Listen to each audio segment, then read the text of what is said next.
Ah, didn't seem like the game capture went through. Hold on a minute. There we go.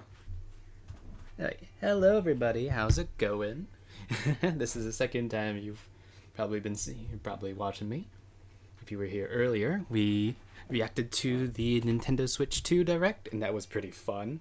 Nice long hour of just learning all about the new Switch and all that. And now we're here with some Zenless Zone Zero since the new patch just came out today. Now then, let's get this started. First, we gotta accept our Boopons. Hold on. I want to make sure I'm clicked into the game. Okay. I think my controller's having a little bit of issues lately. Might need to get a new cable for it. Alright, there we go. Gotcha. Oh, hey Corin, how's it going? Alright, so first things first, I wanted to go check everything out here. Oh gods, there's a lot of things. Gotta check. Nothing like that. Let's go do the dailies first so we can get some extra little polys so we can do some pulling for Trigger, because that's what I want to do. The first part of this stream is just going to be pulling for Trigger, trying to get our blind sniper woman. Nope. There we go. Sorry, Astra. I'll be right back. Next up is Howl here. Hey there. Some bones. And just some coffee for the day. Probably just a Tim Master special will do fine. Don't need anything too fancy. Okay.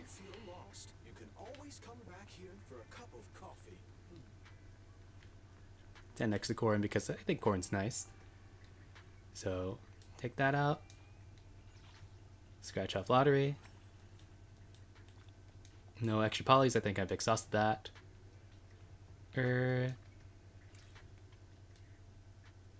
Take that.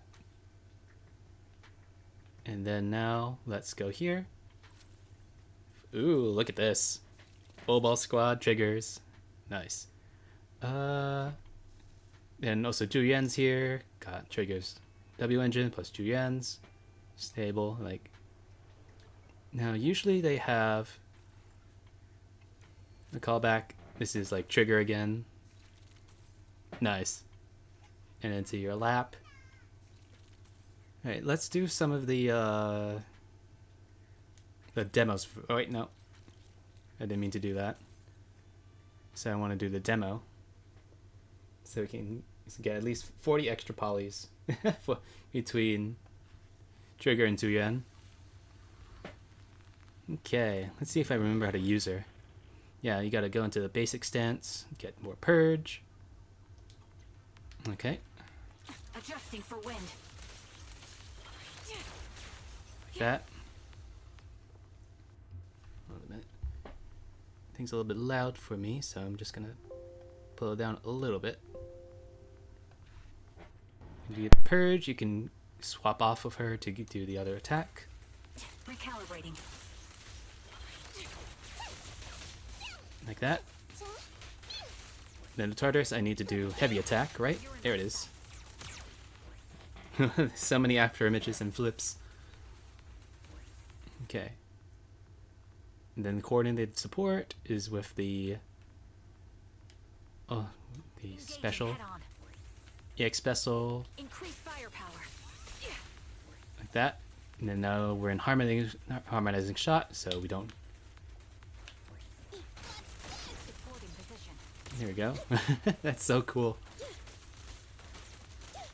And just Trigger just pops in every now and again.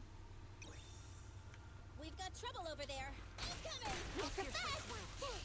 You can't escape. Nice. Ether vision activate. Slice it.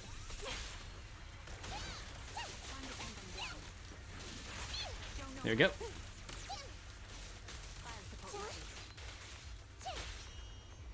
Trigger. And there should be one last boss. Yeah, the big boss. Recalibrating. My turn, my turn! I'll take point. Nicole. Ooh, that also does. Helps too. You're in my sight. And To sharpen my claws! Show no mercy. Nicole. Behave now! It's Nakamata. tasting like claws! Adjusting for wind. And let's try to see if we can finish it off with Trigger here. Nice horizontal flip. Holy goodness. Yeah, Trigger's fun. I always enjoy. I like snipers. They're nice. They're so cool.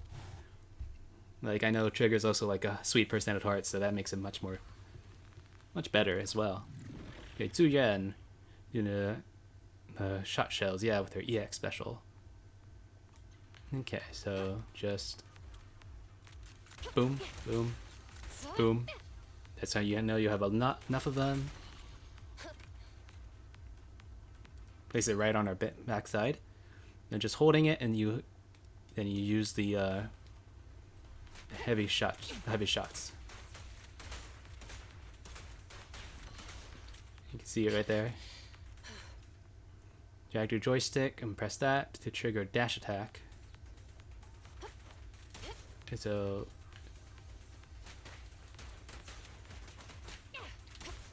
and like that. Just getting extra dodges. Okay. Hello there. In position. I know. Be gone. Taking the shot. Yep. Drop the weapon. Okay. Roger. For action. Yep. Don't even try it. You're surrounded. There's so many bullets here. Backup inbound. Copy that.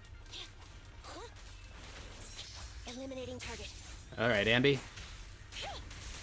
I know that's not gonna be enough.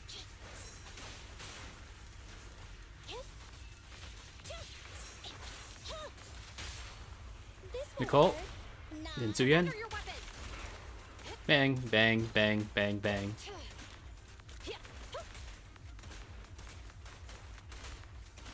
And I did get it all in one shot. Nice. Well, not necessarily one shot, but one stun window.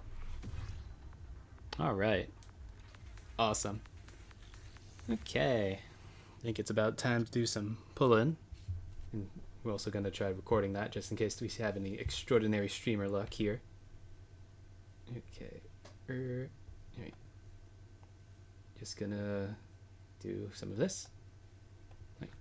Hey there, YouTube. This is Force Weaver, your dear cleric, and I'm gonna be pulling the trigger on Trigger here for Zelda Zone 0. Hopefully we can get her in a nice easy go, because I've got quite a bit of pulls here. Got about almost 90 and about 50 of them until S rank, so hopefully this should be pretty easy to get her, as well as her W engine. And if we have some extras, I might just do a 110 pull for Zuyan, because I don't have her and it'll be nice to have. Anyway, let's get this show on the road to see just how well my luck is here. Last time I pulled on recording, I got Evelyn right away, so hopefully more streamer luck is inbound. Right, 3, 2, 1, let's do it.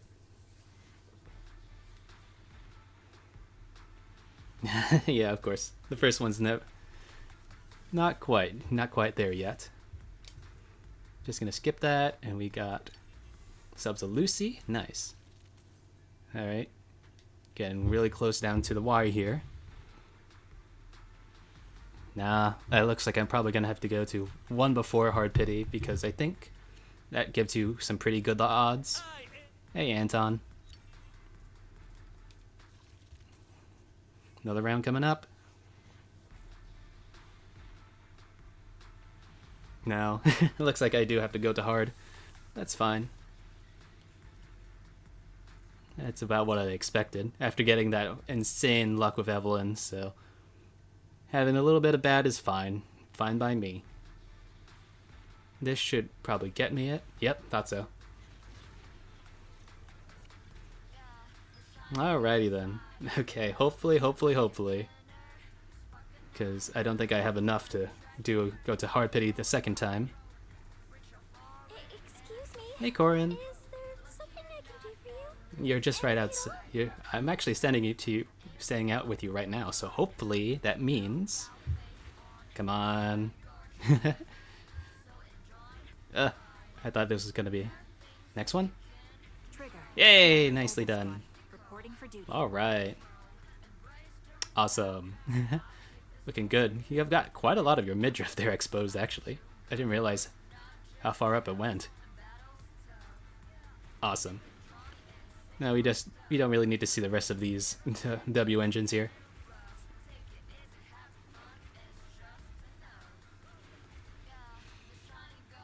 And with that, there's Trigger. Alright, with the remaining pulls, let's try to see if we can get her W. I don't know about this. It'll probably be a little bit of a long shot since I'm not too far. I'm pretty far away from the pity there. Oh wow, 4 A's? Jeez. That's a lot. Okay. Maybe I can get myself some extra pulls with this. Not quite. Either way, I'll try to continue pulling for it off screen if I don't get it here. Okay, and down to it.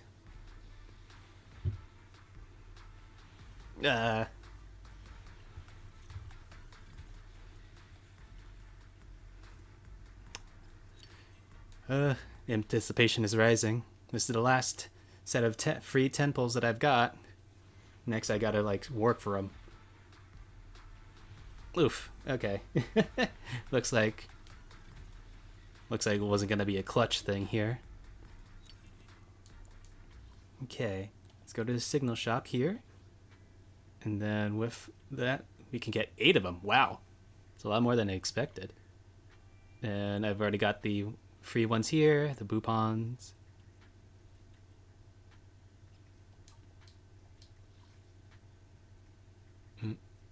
Yeah, okay. Okie dokie then. So let's give this a shot. Another one, and I've got 22 pulls left until S rank pity. All right. Oh, could this be the clutch one? All the way at the end, really? Oh my god. That's Billy's Starlight. 2, 3. Gotta go through so many balls here. 4, 5. Esteemed proxy. Oh, hey. Good day.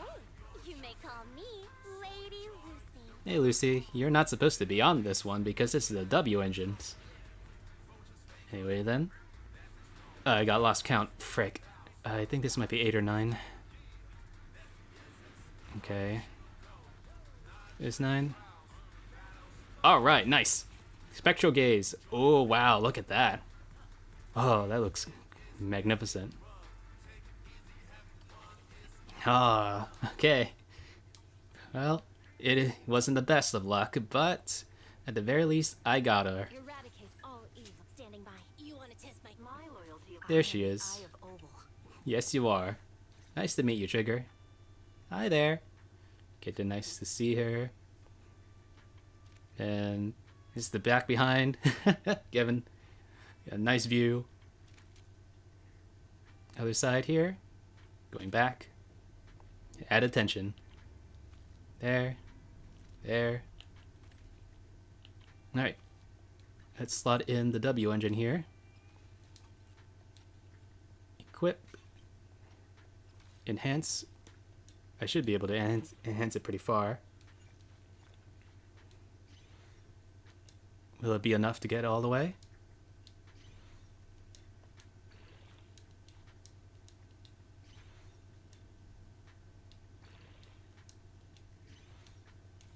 I should be able to. I made sure to pre-farm pretty hard. Yep, easy peasy. And then go with the thing.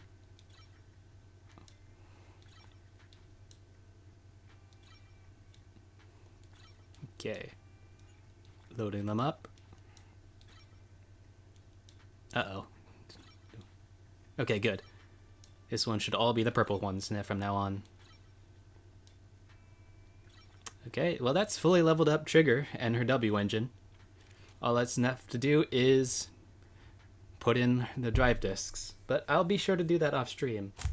Okay, and thank you all very much for tuning in for this little small recording of the Pull and Trigger, and I'll see you all later.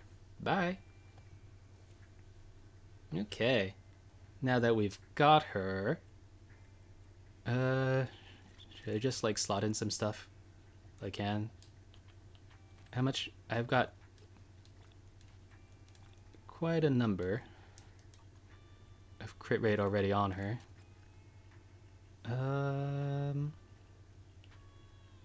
Anything that I have has good like impact. I've got this one.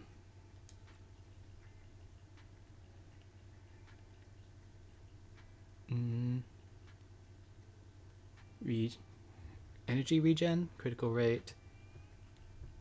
Okay, I'm just gonna outfit her with like the Shadow Harmony set for now. I have anything that has good electric damage on it, and as well as HP. No, I don't have anything here. Defense. Yeah, I'm gonna optimize this a lot later. Crit rate, crit damage. I wish I had crit rate. I'm not really using Haru really, so sorry Haru, I'll take that. I need one that's Woodpecker. Crit rate.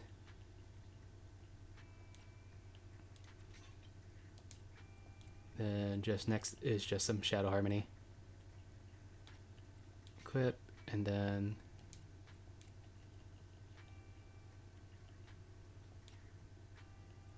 equip. How's that looking? Nice. Doing good. Just got need to like upgrade these things. I think the magic number is trying to get like 90% crit rate, I'm pretty sure. I don't think it's looking too good, pals.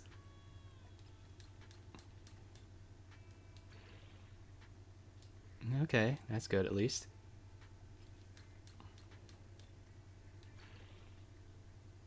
Only one crit rate there.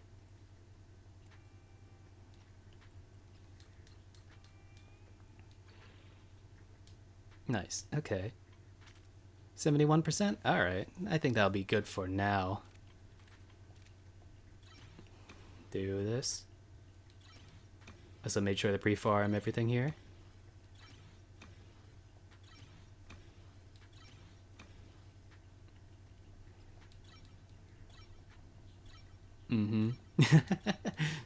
Don't worry, we'll be sure to get to Trigger's thing soon. 5, and I'll do 1, 4. I'll actually go to 6.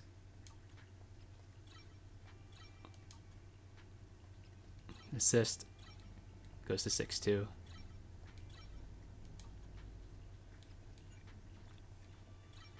Yeah. Don't have enough of that. Okay. Well, that'll do for now. A lot of impact. I am the Eye of Obel. All right. Now then, let's go and start up her agent story, because I'm really anticipating this. It goes out of sight, huh? All right. Do this. Watch the animation. It's still the same from the trailer. It's so cool. I really do like Trigger's little like more casual outfit there and just her tank top. All right, let's get the show on the road. This story takes place in the past, a story of a rookie proxy named Faithin who meets a young lady at the crossroads of fate. Bill, we've been on 6th Street for a while now. How many internet connections have we taken these past few days? We haven't received any commissions yet. It's okay. We're starting our proxy business and video store from scratch, side by side. It'll take time. These days I've been focusing on managing the store, so thank you for taking care of our internet business, Belle. Having this cozy little home with you is already much better than having a life we've had after leaving the academy. As long as we slowly build our reputation, we'll eventually have a chance to uncover clues about the fall of the old capital, Belle. We'll take it slow. Yeah, I still want to take on some commissions. Belle, your enthusiasm is something, but your troubles will soon be resolved. I saw how hard you've been searching for commissions, so these past few days, I found an intelligence broker on internet who can introduce commissions to us. Oh, is this how we met with Shepard? As long as we can establish a long-term partnership with this professional intelligence broker, we shouldn't have to worry about getting commissions in the future. As your older brother, I'll also want to be able to help you. Good job. Good job, bro. Thumbs up. Thanks. I think I've done a good job too. I've arranged to meet with him at the store today. He should be arriving soon. At the moment, a sudden knocking comes from the door. He's here, just in time, Bill. Let's go talk to him. Who knows? Maybe a cool surprise will be waiting for us on our commission with him. Oh, this is like the beginning. Hey, Six. Okay, the HDD is still here. They probably didn't want to change up anything. The rental store. I wonder. Yeah, these are still here. Continuity and congruence. I shouldn't have those memorabilia now, if this is the past. Alright. At the front door is open, a man in a suit walks in. Although he wears a friendly, reliable smile, there's something slightly off about him. Bill, allow me to introduce our future partner, the intelligence broker I found on the internet. Nice to meet you both. You can call me Shepard. I'm glad you two chose to work with me. By the way, are you just starting out in this line of work? Nice to meet you. We haven't been in business too long. I understand. It's normal for rookie proxies like you two to have a hard time finding commissions. But please, don't worry. As an intelligence broker, I exist precisely for people like you. Let me check my notes. Your name is Faithin, right? What kind of commissions do you usually specialize in? We have superior technology. What an energetic response. These days, many young proxies lack that energy you have. That being said, combat-related commissions might be a bit tricky, right? You two don't seem like fighters, and hiring combat personnel can be expensive for new proxies. To be honest, I'm not sure I feel too comfortable assigning you anything dangerous. You'll find our own way to resolve that. I'll believe you'll see it in the actual commission. The actual commission, huh? Well then, I happen to have a recently issued commission that could serve as a perfect starting point for our partnership. I believe this commission is in perfect difficulty to assess your abilities. If you're interested, let me explain the details. Shall we move to a more convenient place to talk? It's not suitable to talk about this at the counter, so you move to a small room with Shepard to discuss things in detail. Our first assignment together is a missing person commission. There's no need for combat or venturing into any hollows, so it's completely safe. Honestly, I can't think of a better way to test your skills. Interesting. You would need proxy support even outside of the hollows? It's just no. To be honest, it feels like you're just filling your quota with this commission. Don't get me wrong, I'm definitely not trying to pass this off. Hey there, Charlotte. Yes. To navigate the hollow is unquestionable. I am streaming today. Proxy, but this role involves more than just that, and this commission is a perfect opportunity to demonstrate those other skills. I wanted to let Shepard finish first. But yes, I am streaming again today. Earlier today, I was streaming the Nintendo Switch 2 Direct. So we got a full hour's presentation on the new Nintendo Switch. That's actually releasing in 2 months, June 5th. So that's fun. And now I'm playing Zenless Zone Zero because the new new second part of the patch came out today, and I wanted to play the story as soon as I can because I really do like this character this is about. I hope you're free to join me. To be honest, the client barely gave us anything to work with, just pieces of info. That's why this is a perfect chance to show off your skills in gathering intel, spotting details, and negotiating. Negotiating. All the makings of a top-tier proxy. All right. You've made your point. Guess we can't refuse now. Let's see the job. Shepard nods in satisfaction and pulls out 3 items from a pocket: a harmonica, a sheet music, and an old photo. Oh, that's Trigger, all right. Oof. Was this just when she was let out by the defense force? Because if you recall, in her character teaser, she did happen to have band-aids, and she was told that she was going to be let go. Somewhat aged photograph, though the image remains fairly clear. A blonde woman in her eyes covered leans against a wall. For some reason, her silhouette seems so fragile, as if she might shatter into pieces at any moment, filled with such profound sadness. Yeah, what Trigger went through probably was pretty bad. Oof. The client has only provided us with these 3 clues.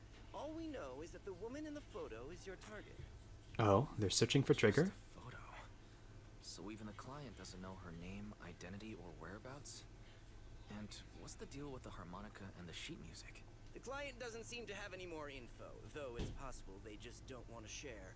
But the client did mention if you get stuck, you should try playing the sheet music with the harmonica. Well then, I'll leave this commission in your capable hands. Keep me in the loop if you make any breakthroughs. Just ping me on Knock Knock. Ugh, this seems like a pretty insurmountable task. A single photo and a melody. Feels like chasing shadows. Belle, where do you think we should start? Let's go to Port Elpis and look for clues. Maybe we should start with Port Elpis. A woman with her eyes covered isn't exactly someone you see every day. Remember when we went to visit the sea? I'm pretty sure we spotted someone like that back then. Oh, really? Remember? I was in a bad mood that day, so you took me to the port to clear my head. We bought some fries, but you were so busy staring at that girl with her eyes covered, a seagull snatched them right out of your hand. Why do you sound mad? Now that I think about it, that woman did look a lot like the one in the photo. Oh, so happenstance, we did see Trigger there? Next time I'll make sure to watch my fries more carefully. Well, thanks to you, we've got a lead now. Let's head to the port and see what we can find. Alrighty then. Okay, got to Port Elpis here.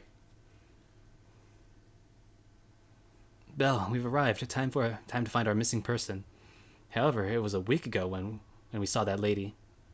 And we can't be sure if she's the person we're looking for. Even if she is, it's uncertain whether she's still around here. Let's look around for clues first. Right.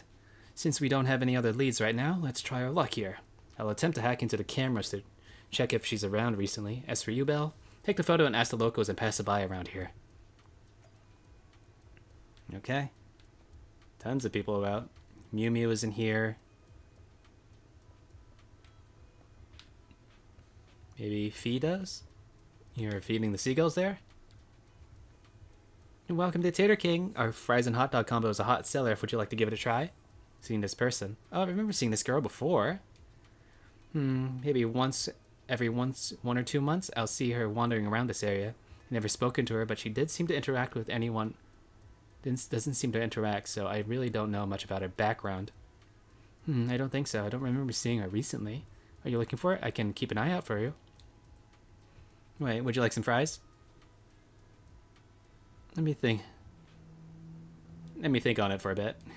Those seagulls have been too active recently. Will they have a negative impact on the sales of our fries? Looks like I shouldn't feed them too much in the future. Probably shouldn't feed. Okay. Maybe somebody up top here? I got stuck on the sign. Doo.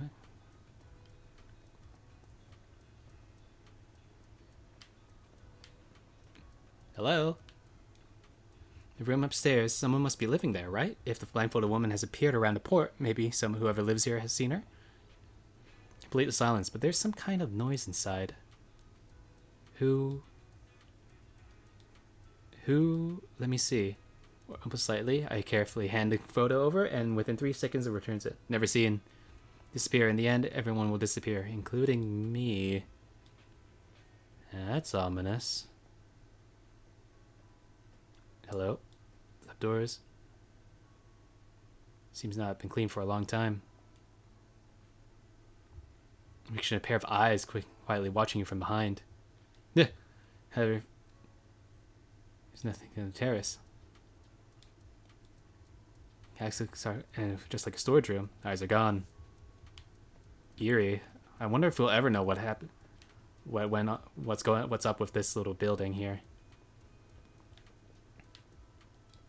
Does Mr. McDunn know?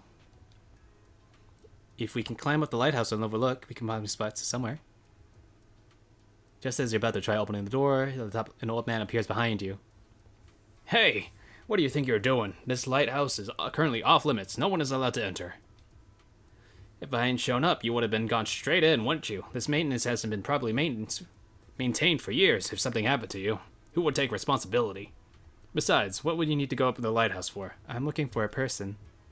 Let me see. This girl does have a rather memorable appearance, but I don't remember seeing her before. Is that so? I usually try to keep around the lighthouse. If she was in the dock's walkway, I probably wouldn't have seen her. If you're looking for her, I would suggest checking around there. At the very least, I haven't seen this girl near the lighthouse. Alright, thanks, McDunn. Oh, I can only talk to a few people?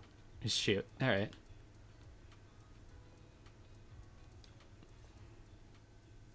No luck on my end. Belle, did you find anything? Try the harmonic again. It was wishful thinking to assume that a quick stroll through the port would solve this. But since we're here, might as well give the harmonica a try. Whether it works or not, you owe me some fries before we head back. Oh no. I'll do whatever you say, but Belle, would you mind giving the harmonica a try instead? I'm curious to how it sounds. Wow, you sure know how to set me up. I'm telling you now, though, I can't promise what it'll sound like. Sure. Glancing at the sheet, you can see the melody but never heard before. Taking a deep breath, you let the notes flow and start to play. I'm surprised Belle knows how to read sheet. It was pretty accurate. It was pretty accurate? Whatever, you think sounded good at least. The music continues for half a minute. How do I put this? It sounds okay once you get used to it. But nothing happened, so I guess we should just get some fries and head back. Excuse me. Were you the ones playing the harmonica just now? Hey there, Trigger. You already up in your kit? Sorry. My sister didn't mean to make such a commotion. We'll just... Wait. You're the one in the photo. Sorry about that. I didn't hear any footsteps, so I didn't realize you were right beside us. My apologies. Nope. Moving quietly is second nature to me. I didn't mean to startle you. If I may ask, where did you learn that melody? You got it from the commission. Why shoots a questioning glance. The blindfolded woman from the photo actually appeared when an unexpected surprise. But now what? First things first, let's bring her home. Well, the two of us are That you shouldn't say that. given to us by a client. I never thought it would actually help us find you. Our client is the one looking for you. Why don't we discuss the details? I see.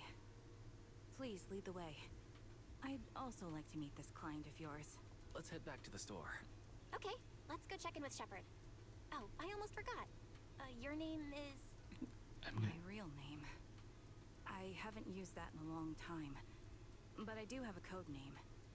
You can call me Charon.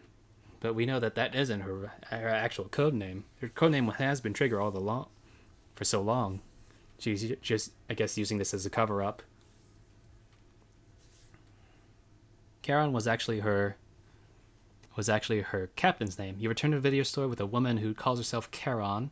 Along the way, you introduce yourselves and share a bit about your fledgling proxy business. Miss Charon, I just reached out to the information broker who posted the commission. He should be here shortly, and you'll be able to meet the client soon. Please take a seat on the couch. I'll get you something to drink. Thank you, but please, don't mind me. By the way, the second row from the top on your TV wall, third unit from the left, it has a connection issue. You might want to check it out when you have time. How did you spot Let that? me see. You're right. lately? I rely on my hearing. I lost most of my vision in an accident. Hmm. I can just about make out the outlines of my surroundings. To move around like an average citizen, I've trained my other senses to be extremely sharp. I heard a faint buzzing sound. By moving around the room and noticing the change in sound, I was able to pinpoint the location of the faulty TV. That's pretty nice. Sorry. I hope my question didn't seem rude. No need to apologize. Vision isn't the only way to perceive the world. As proxies, you two should know that better than most. Anything that can be seen with your eyes can never be considered a secret. I suppose so. A subtle silence fills the room. It's clear you each have secrets you don't want to share with each other. There's an unspoken understanding between you. As silence is in the brink of becoming awkward, a knock sounds at the door from outside the shop. It's me again. Hey, Shepard. You two found the target already? Wow, Phaethon, you guys are incredible. If you're always this fast, you could take on anything. This one was a little bit of luck. Why do you look so I'm glad uneasy? you're impressed. But why do I get the feeling you aren't very happy? You look a little uneasy. Where to start? It's great that you were able to find the woman in the photo, but there's a new problem. Did the client go AWOL? I can't get in touch with the client anymore. There's been no reply from his Knock Knock account since yesterday. I brushed it off at first, but there's still no reply today. Just when I thought he might have skipped town, his account suddenly sent me a location, the edge of a hollow. Who sends something like that in normal circumstances? Yeah, that does sound pretty fishy. Sending a location from the edge of a hollow? That's anything but normal. And the client hasn't responded at all? Either way, I'll keep trying to reach the client. I hope he's alright. Let's stay in touch for now. We won't be wrapping up this commission for a while. A while, you say? Sorry, but I overheard your conversation. Could you share that location with me? If I investigate the hollow, I might pick up some clues. You're Miss Charon? No offense, but the hollow isn't somewhere just anyone can waltz into. Without a carrot or combat personnel, it's a death trap. Well, You she should wait. does have her Obal squad on stuff. Obal uniform on, so I'm sure she's I'm fine. a soldier. I served with the Eridu Defense Force under the Chrysoberyl Division. Even after retiring, I've made countless trips into the hollow. You can trust in my combat skills. The heart rates of you and the two proxies here seem to have just spiked. Don't worry. My military days are far behind me. I have no current ties with them. Again, you're still wearing the Obal. You still have like your poncho has the Obal branding on it, but whatever. As for getting into the hollow, proxies, can I request your assistance? I don't know anyone else who could guide me. I'll pay the commission fee as best I can. If you don't want to be involved, that's fine. I'll think of something. We can't let you deal with this alone. I'd like to find the client ASAP too. I mean, who's gonna cover our commission fee otherwise? Besides, if we said no, you'd just head into the hollow alone, wouldn't you? They caught on quick. How did you know? So that was your plan? You just remind me of how wizened I used to be. So desperate to find someone that we didn't even care if we were ready or not. Well, since Miss Charon wants to continue to investigate, I'm willing to act as the proxy for no additional fee. You can relax, Shepard. I see. Hmm. That works for me. With the client still unreachable, my hands are tied. Please, look into the hollow. And be careful. I'm really sorry for troubling you. Oh, she's got the pink on now. Finding this client is very important to me. So I may have acted a bit out of line just now. You can just stand by and do No nothing. worries. Seeing how determined you are to find the client, we couldn't just sit by and do nothing. Let's work together to find them. Alright, story. Hey, Charon. Proxy, may I call you that? Of course. Thank you, Proxy, for accepting my request. This is probably your first time taking on a commission in a hollow that might involve battle. I'll do my best to protect you. I'll use my bamboo. Huh, you mean you can attach your conscience to a bamboo? Such impressive technology. I've never heard of anyone being able to do something like that like this before. But even if you're a bamboo, I'll protect you. You respond to my request, and this is my duty. Wise? Belle, the vibe Karen gives off is bringing up memories of her own past. Maybe this is fate. Let's help her fulfill her that. Okay. HDD. Story commission here. Blind pursuit. Ether and ice. Eradicate We can all choose evil. anybody here. This is. I've got your back. This one is 61%. I am the eye. A mission? Standing by. Need something? I've got your back. Can I... Okay, I have to use this one. Eradicate all- So sleepy. Is it work time? Needs ether and ice though. This is the Ugh, path I follow. that's weird. You have my complete support. Asset. I'm at your disposal. Is it time to clock out? Need something? Maybe go in with the Ellen or something. And now. do double stun. I am the Eye of Obel. If you need I've got your. 1, 2, Tsukashiro Yanagi. Awaiting orders.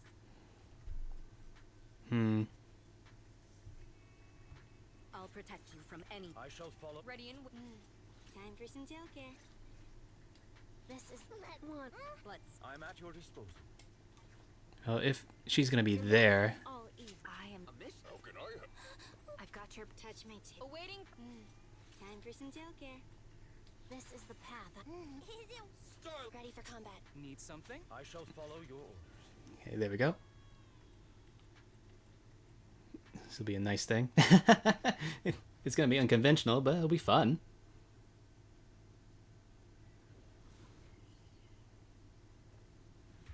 All right. Miss Caron, I need some time to calculate the hollow route. Okay. Leave this to me, Proxy. Actually, I've been to this hollow before for reasons.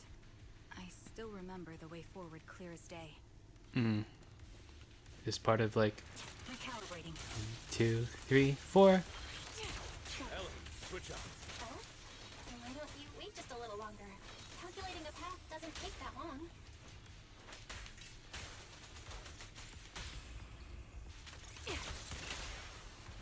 Adjusting. It'd be more efficient to retrace a path I've already walked. Please come with me, Proxy.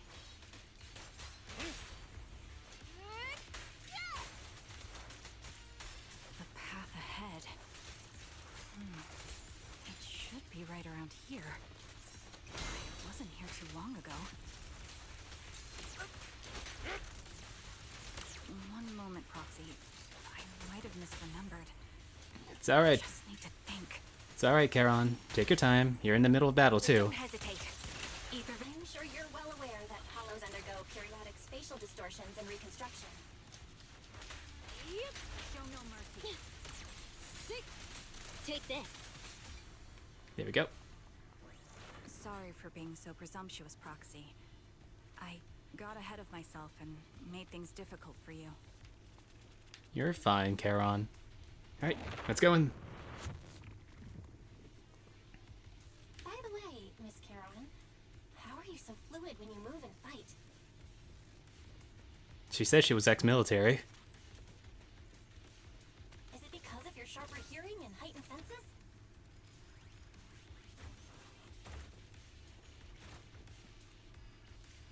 That's one part of it. In fact, my eyes gained some unique abilities as they changed. Oh, and what will that be?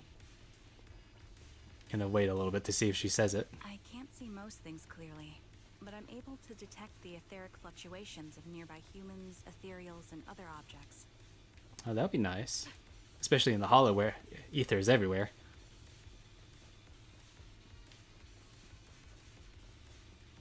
I call this ability ether vision.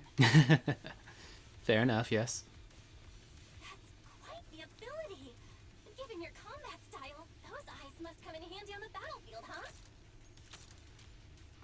You can see the shells being discarded out.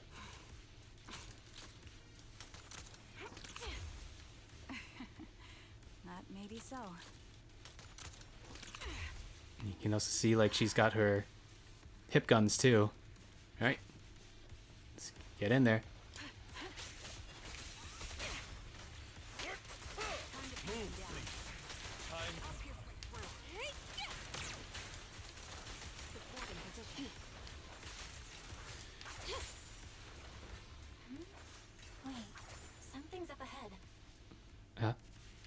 some people here. There's someone on the ground. Ugh, it smells like blood. You can smell blood through EOS? I didn't know. There's a Calthyran and somebody else. A man and a woman lie collapsed in the ground with a mystical smell of blood emanating from them. Following the source of the scent, you see bullet holes in their bodies. Ooh. No signs of breathing. Their heartbeats and pulses are completely gone. These two are dead. Cause of death appears to be severe blood loss from long-range gunshot wounds. Time of death, probably within the last 2 or 3 hours, just before we enter the hollow. This is just a case of losing contact with our client. Someone's been killing people in this hollow, though I don't sense our killer nearby right now. There's still a chance they're active somewhere in the hollow. Proxy, don't stray from my side. I'll keep you safe. I really don't want to take their bodies out of the hollow, but without knowing the killer's whereabouts, moving them would be risky. Mark these coordinates. Once we confirm the area is safe, we'll come back to retrieve their bodies. I'm sorry, the ground must be cold. May you rest in peace. Darn. What could have happened? Who did this? Given the depth of the wound and the caliber of the bullet, the killer was a sniper, just like me. Interesting. The only other sniper that we know of from Trigger's past is Acheron. Proxy, stay vigilant and get behind me. The killer may still be nearby. There are various They seem to side have guns no here. qualms when it comes to killing. Seem really interesting. You can see the back pistols have like... Let's press onward. I feel there may be more victims. Oh, and I don't mean to be staring at your jiggle here, bud. Seems to have like I hope nothing magazines happens going to off the client. sides, while their front ones don't. They look more like Glocks.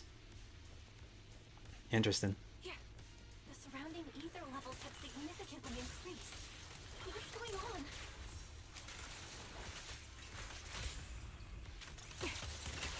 Understood. Hold on. Let me find what's causing the ether level increase. Up ahead, there are multiple devices leaking ether non-stop. Interesting. Those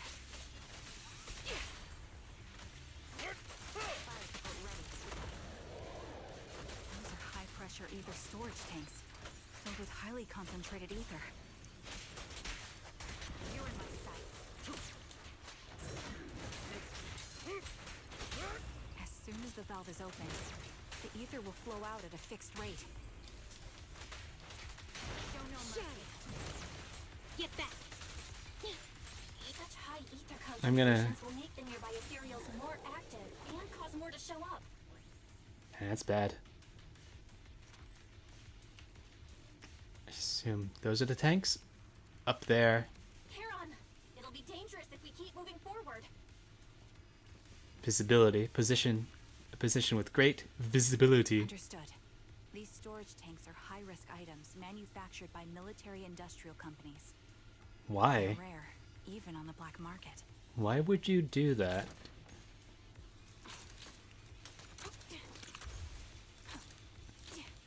Okay. Several of these storage tanks appearing in the hollow is a Oh. Okay, and this is, I guess, the sniper mode. Press R2 to fire a single shot with a blue muzzle flash. Press with the muzzle, you can perform another single shot, otherwise rapid fire will be triggered. But each single shot, hold down R2 for rapid fire. It's a higher rate of fire, but deals less damage. Press L2 to target these ether containers. Each aim shot will consume 5 bullets. Ugh. And remove the spray. So, that. Yeah, there it is. Oop. Just right there. Nice. All high-pressure ether tanks have been disabled. We can keep moving. Just blew them up and, oh, there's some more people here. Wait, Charon. I'm detecting 4 life forms up ahead. Let's go take a look.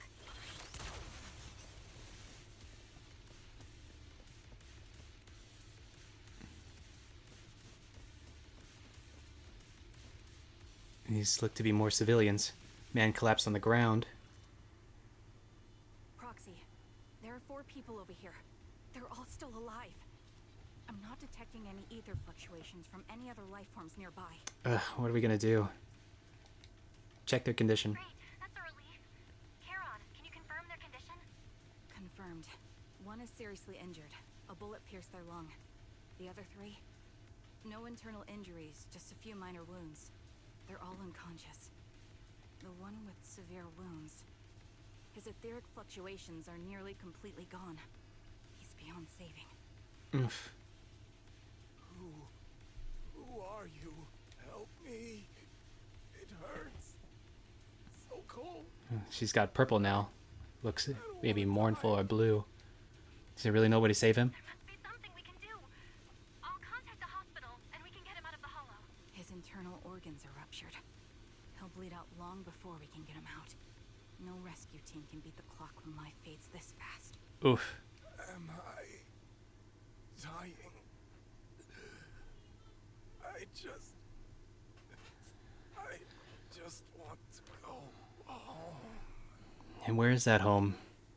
Charon doesn't respond. She sits beside the dying man, pulls out a harmonica, and begins to play a soft, familiar melody. The tune echoes through the hollow, heavy with the scent of blood. It's the song recorded on the client's sheet music. As the harmonica's gentle notes fill the air, the dying man stops groaning, similarly listening until his eyes close forever. Ugh. It was like deep, man. Yeah. It's like sad.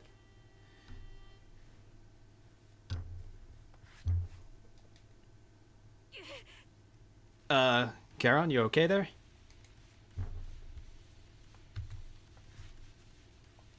Charon, what's wrong? It looks like you're in pain. I'm fine, don't worry about me. As I mentioned before, these eyes of mine have their uses, but they bring just as much inconvenience. The rejection reaction you saw just now was one of them. Rejection reaction? From what? The harmonica?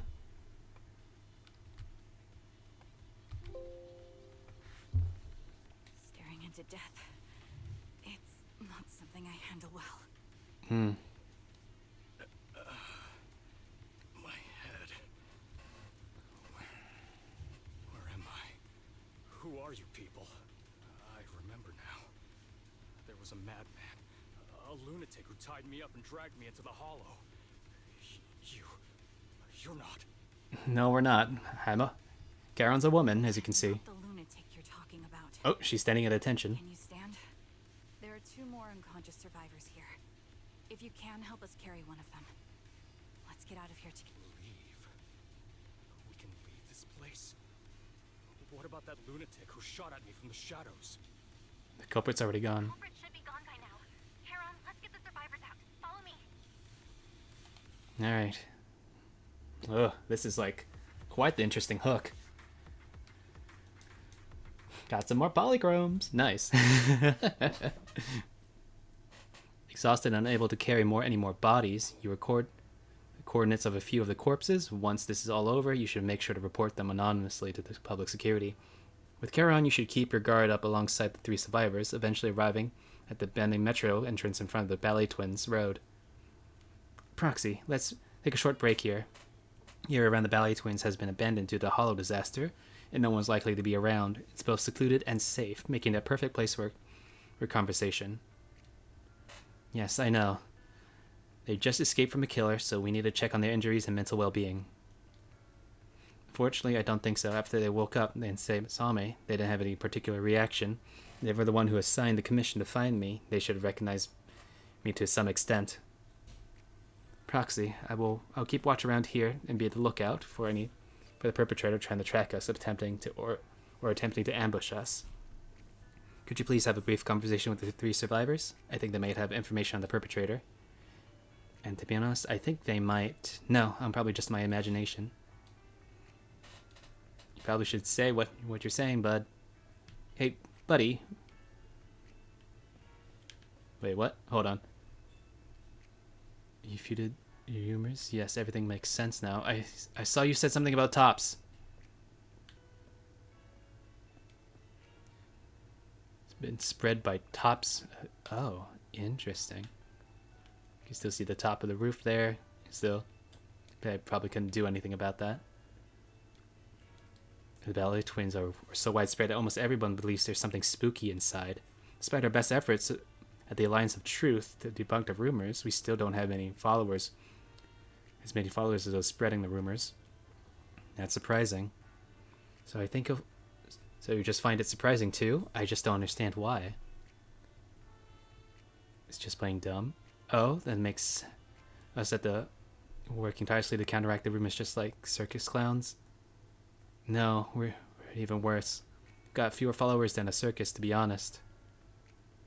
Interesting. Because these guys are trying to piece together what happened at the ballet twins? Hey bud, you okay? Thank goodness, I can't believe it, I'm still alive, and out of the hollow. Oh me, I'm Jesse. I'm so grateful that you were able to save me when that maniac started chasing and sniping at me. Really thought it was done for.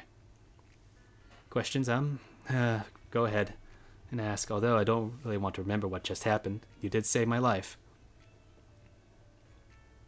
I was tricked. I received an anonymous message telling me about there was a big job I can do, asking me to meet in an alley on 6th Street. That's by where we are. She said arrived and agreed and was waiting for it when someone hit me from behind and knocked me out. I thought I was already in the hollow and my hands and feet were tied. Take some time to calm down. Is that all you want to ask? Well then, I think all three of us were killed by that maniac. Introverted and stern woman. Take a deep breath. If your emotions get too intense, your wound might reopen. I feel like I'm gonna throw up. The fear that someone's trying to shoot at me. It won't just go away. I'm okay. Did you save us? I'm just about holding up. More or less recovered from the shock. I remember you. You were looking for someone around Port Elpis, weren't you? Before? Oh, really? How embarrassing. I thought we would have met like this again. I'm Zoe. Aaron. Just call me Aaron. Nauseous again. I managed to hold it in. You want to ask us something? What happened to you in the hollow? Do I really have to talk about it? If possible, I'd like not relive it. I'll go first. After I woke up, I found myself tied up, lying alone in the corner of the hollow. Theory was wandering nearby. I didn't make an escape then and there, I'd be doomed. Something sharp cut through the rope. After freeing myself, I was able to run when a bullet grazed the top of my head from above. That's when I realized someone had been watching me all along. The same happened. When I woke up, my limbs were tied and the theories were already closing in. Fortunately, the ropes weren't tied too tightly. I used a broken iron railing nearby and eventually managed to cut through them. Ran a few steps when a bullet hit my left arm. Grit my teeth and run for my life. Keeps talking, she'll throw up again. That maniac shooting from the shadows, they seem to take pleasure in watching us frantically attempt escape. Just killed us right there, but they deliberately aimed at each shot slightly off target, giving us just enough strength to keep struggling. Under the threat of Ethereos chasing me in the sniper's fire, I don't even know how long I ran. I eventually managed to reach an area where the Ethereos were less active. The maniac shot at me with a tranquilizer and I passed out. Interesting. Just about past it. Oh. Controller got unplugged again. I need to get a new cable for this.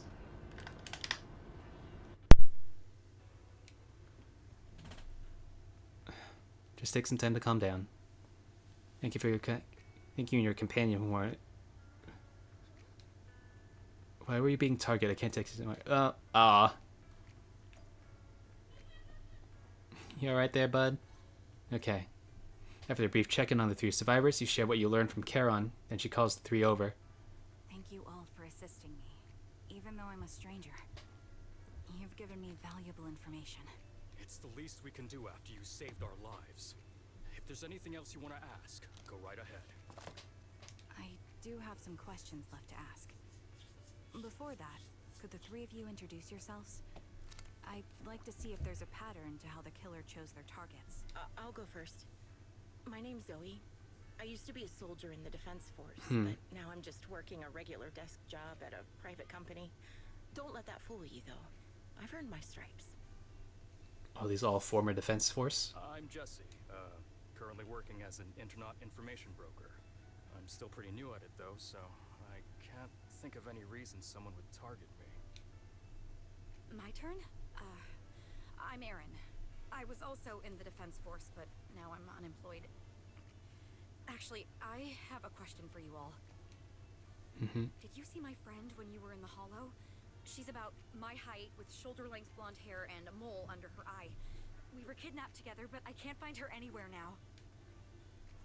I don't recall seeing anyone like that. Correctly, we didn't come across anyone like that in the Hollow, among both the survivors or the bodies. It's all right. I'll keep looking. I hope she's okay. We were always inseparable. We even planned to visit Scott Outpost together for Remembrance Day. I never thought something like this would happen. Oh. Remembrance Day. Remembrance Day? What's it about? As the name suggests, it's a day organized by the Defense Force for the families of deceased soldiers and veterans. People gather to mourn their loved ones who died in the fall of the old capital and find comfort in each other's company. How long ago was I the didn't fall know of the old Defense campus? Force did that. Huh. Maybe I should go check it out. Why would you need to? If I can't find her anywhere else, I'll head to Remembrance Day alone. Maybe she'll show up there. Was your missing friend also a member of the Defense Force? Yes. She and I were in the same squad. Obsidian Division's Cartis squad. Wait, Jesse wasn't in the Defense Force. This sounds like a series of murders targeting the Defense Force. But Jesse wasn't with the Defense Force. No, you're probably not far off. Jesse claims to have been up front, but he neglected to mention he was once part of the Defense Force. Yeah, I thought so. Well, that's... Looks like he's not too keen on sharing that. I just don't like bringing up my past in the Defense Force. It's not like I'm trying to hide it. They're just memories from my time there that I'd rather forget. I was part of Obsidian Division's Noct Squad. That's the absolute truth. I was also in the Obsidian Division, Impera Squad.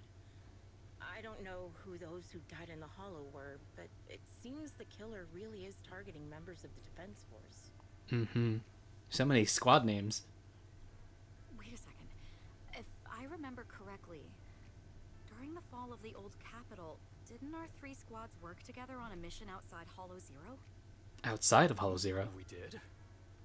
I don't really remember. I have a vague memory of it, but there were so many people on the mission, I don't remember your faces. Thank you all for the information. I'm starting to see a pattern in the killer's choice of targets. But there's something else I need to ask. I came to this hollow because someone I'm searching for sent me its location. And that person was likely being held by the killer as well. Did you happen to see anyone else? The 3 survivors exchanged confused glances, then before shaking their heads at Charon. You're not giving us much to go on. At least tell us what kind of person you're looking for. Male or female, what they look like. Can't offer much help without that. Sorry, I don't have much else to share. Even so, if any of you remember anything else that may be useful, please let me know. But you don't even know who they are, yet you're so determined to find them. Is it really going to be an issue if you can't find this person? Maybe. I've been searching for someone for a long time. They might be the key to achieving my goal. I see. Whatever happens, I hope you find them. If there's anything I can do to help, just let me know. Thank you. But please, prioritize your own safety. If the killer is targeting former Defense Force members, there's a good chance they'll come after you again. Stay vigilant. That's pretty scary, though. Of course. Once I've checked out Remembrance Day, I'm locking myself in my room and throwing away the key. Oh my god. You return to random play with Charon. Even after questioning those 3 survivors, the clues we have are so far still insufficient. Our goal is to find the missing client. Right now, we only know that they was likely kidnapped by the perpetrator. We have no idea who the perpetrator is or where they went. I think the other proxy is right. The information the 3 survivors provide is limited. With our current information, it's hard to deduce where we could go next to find the client. Our clues have run dry. But we still have got something out of it. At least we know that Her characteristics of a perpetrator: a sadistic sniper with a grudge against the defense force, and meticulously planning, avoiding open confrontation, and obsessed with committing crimes in hollows. These three characteristics and the hollow coordinates we might be able to deduce the general area where the perpetrator operates, as well as the potential base and where they might have placed the kidnapped victims. Yes, and while we're narrowing down the search, the perpetrator might continue committing more crimes. Kieran seems somewhat agitated. The lack of clues plunged you all into silence. Just as they're about to accept reality and start organizing the current clues to narrow down the search, the door to the video store suddenly opens. Someone's here. Belle, I think it's Shepard. He's at the counter. Intelligence broker might have something important. Proxy, let him talk to him first. Shepard, you okay, bud? You're looking a little bit uneasy. Ethan, you've already been to the Hollow and made it back safely? We did go, but... Did you run all the way here? Do you need a moment? We've already been to the Hollow, but unfortunately, we haven't found the client yet. I'm fine. Did you find any clues there? There are traces left behind. Signs of a kidnapping. It's very likely the client was involved. Yeah. Cooperate. Share on share, only part with Yeah, it client. seems the client was kidnapped, brought to the Hollow, and later moved again. We're still looking for clues. But why did you rush over to the store? Did you find anything? Well, just take a look for yourself. Shepard shows it his phone. About 10 minutes ago, the missing client sent him another location. No other messages. I checked a map of New Eridu. This spot, it's another hub. This feels off. We've been chasing dead ends with absolutely no clues. And now one just appears out of nowhere? Something smells fishy here. You're sure it's just a disappearance for now and nothing more serious has happened, right? If that's the case, the situation is still manageable. No matter how shaky the clue is, let's keep investigating. Just be careful. Any casualties and this will become something beyond our control. At that point, stop the commission and contact me. I'll bring in some professional Hollow experts to deal with the situation. Shepard hurries off again. You turn to Charon, who seems unsettled. Has she held back the full truth from Shepard to avoid having the search handed off to someone else? Thank you for not revealing what really happened to that information broker. Don't mention it. But I have to ask, why are you doing this? Calling for help might have been the safest way to handle the situation. The killer is a sniper who has no qualms about taking lives. Judging by the victim's injuries, it's clear they know how to deal a fatal blow and how to inflict pain without causing death. Most Hollow Raiders lack experience dealing with snipers. If they encounter the killer, it's likely to end in a difficult fight, or worse, casualties. Oh, the red's come on. She's angry. Asking for help from others would only delay the search. The client is at risk right now, so I think we should follow the clues and enter the Hollow as soon as possible to ensure their safety. Alright, what if it's a trap? Yeah, I'm pretty sure this is a trap. I helped you keep this from Shepard, but I have to admit, it's just too dangerous. What if this lead is a trap? Who even knows who's really behind the client's messages anymore? I understand, I really do. But what if we're late and something happens to the client? Why is the client so important to you, Charon? Would you be willing to tell us? Are you so set on finding them because they're connected to the person you've been looking for? The client's true identity might be the very person I've been looking for.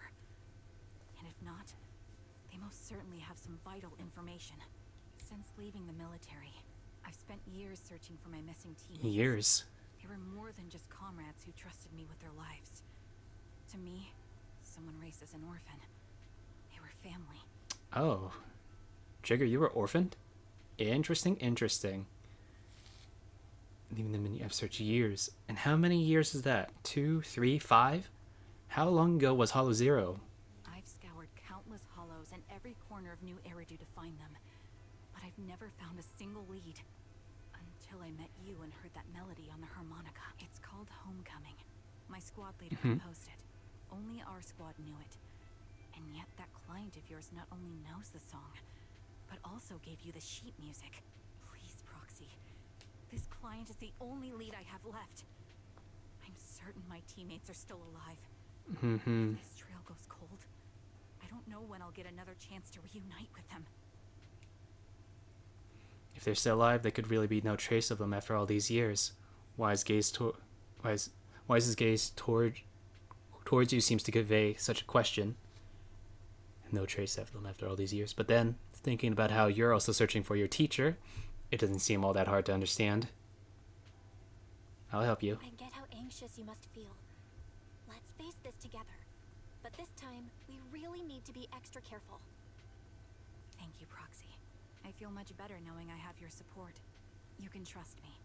I'll protect you if the killer is really waiting for us in the Hollow. We'll make it out in one piece. Alright, sounds good. Invitation to kill. This all still just part 1? Holy shoot. Jeez.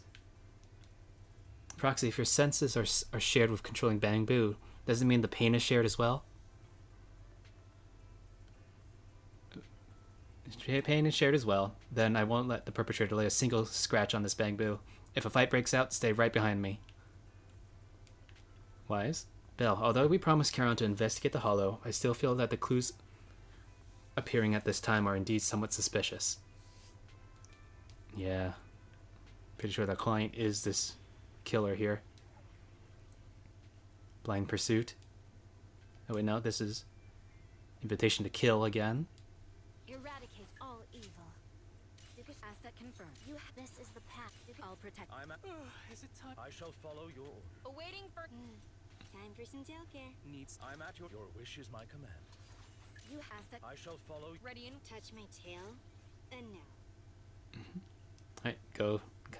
Alright, go in again with the Victoria Housekeeping Squad. I probably could just swap in Rena here to go with like the electric stuff, but double stun is fine. Looks like there's something here. Is this a communicator? A radio transmitter. And then we're out in the outer ring. Proxy, look at this. A communicator left right at the Hollow's entrance. Why is there a communicator here? It doesn't look like it was randomly left behind. There's hardly any dust on its surface, which means it was only placed here recently. It looks like someone wants us to use it. This is sounding more like a trap. Such decisiveness.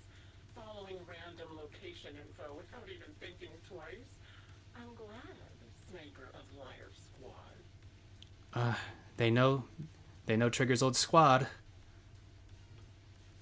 Liar Squad. Liar Squad? What's that? Wait, who are you? Sniper. Or should I say Charon now?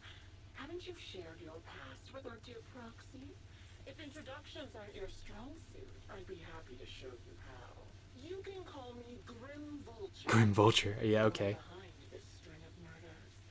You see, I've been working my way down a list, crossing off names. And now, Charon of Liar Squad, your name is next. Judging based off of like what the clues that we've gotten from the other victims, I want to say that this person's targeting Defense Force members who were at Hollow Zero but didn't participate or survive the Hollow Zero disaster as a way of revenge and retribution for the people who have died there. I'm calling that now. Looks like you've done your homework on me. Just because my presence interfered with your plan, you've decided to take me out for good? I thought you were just going to be another obstacle in my way. And now, with you in my sights, this must be some kind of destiny. I'm not sure what you're referring to, but I'm looking for someone. Given that you're waiting at the Hollow entrance they shared, I'm guessing you have them. If you hand them over, perhaps we can make a deal. Karen suddenly dodges to the side, raising her gun and fires, using her body to shield Eos. In the next instant, a bullet flies past her and hits the ground. Her shot flew into the distance, and there's only one thing that's for certain. It didn't hit Grim Vulture. So your version of making a deal is stalling for time to locate me and lining up your shots? Can't say I'm surprised. After all, that's exactly what I plan to do too. You seem to have rather unique eyes, but you'll never get the chance to hit me. After all, no one's better at counter-sniping than me. Counter-sniping? Seems talking won't resolve this. But I'm not averse to using force. Now that's the spirit. If you're looking for someone, why not search the hollow for clues? Providing you can survive both my attacks and those of the ethereals, of course. Yeah. Oh, and I prepared a little gift for all your trouble.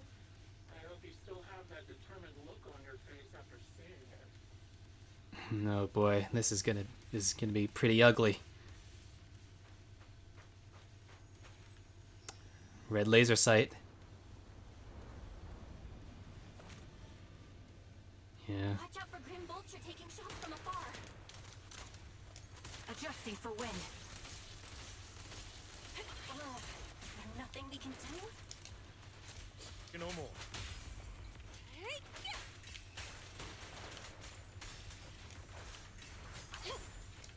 Okay, run. I found a box. Something feels off about it. Strange eye-catching box. Engaging head on. Rather creepy box. It's giving off a strange stench. You have a bad feeling that opening it will be asking for trouble. Falling silent, clearly she's having the same feeling. Karen, wait, don't open it. Opens the box anyway. Military cap, carelessly crumpled and stuffed in the corner of the box, though the owner's identity remains unknown. The message it conveys means one thing: death. Don't touch what's in the box. She's just deliberately going against our orders. Karen reaches out and picks up the military cap from the box. Her fingers tracing its shape, her lips tremble. It's okay, Proxy. I can sense. My sense of touch isn't deceiving me. It appears to be an outfit my former teammate wore, or a replica of it. So this is what the surprised Grim Vulture mentioned. I see now. Let's keep moving, Proxy. Yeah, as she chambers another round, you can sense her hands trembling slightly, while her grip grows even stronger. You still remember what's inside the box, right? Your loyal teammate's cap, the one Styx always wore. Ugh, really? No, not Styx. Yeah, okay, see you. Curious as to how he died? I'll tell you. Oh, this is... He took his own life. No, it wasn't much different from being offed by ethereals.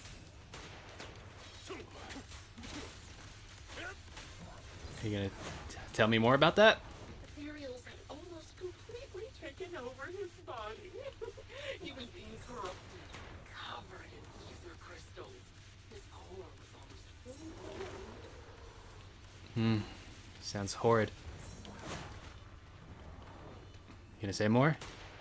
He didn't want to become an ethereal, so he raised the cannon he was oh so proud of, with just one last shell inside.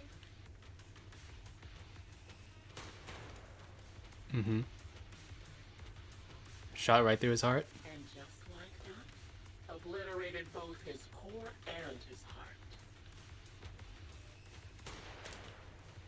Ugh. Any thoughts on the way he kicked the bucket? Did you like it? Do you think I made the whole thing up? Or did it really happen? This one's one sick, twisted individual. Is that all you gotta say? Shut up. I don't know who you are, but you'll pay for insulting him.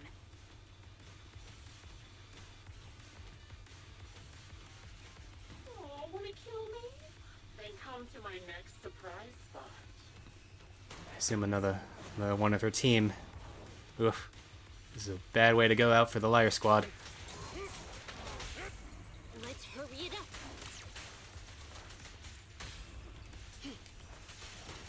Weak spot. I'll pierce right through. Here.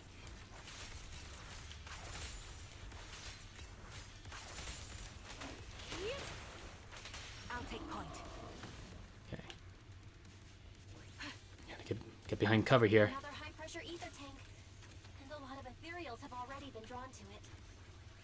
Secure snapping position. Alright, let's get rid of these tanks.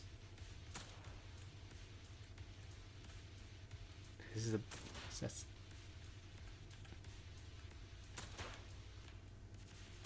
And there we go. We did it, Proxy. Let's keep moving. Another box here. Ugh. I want to catch that murderer as soon as possible.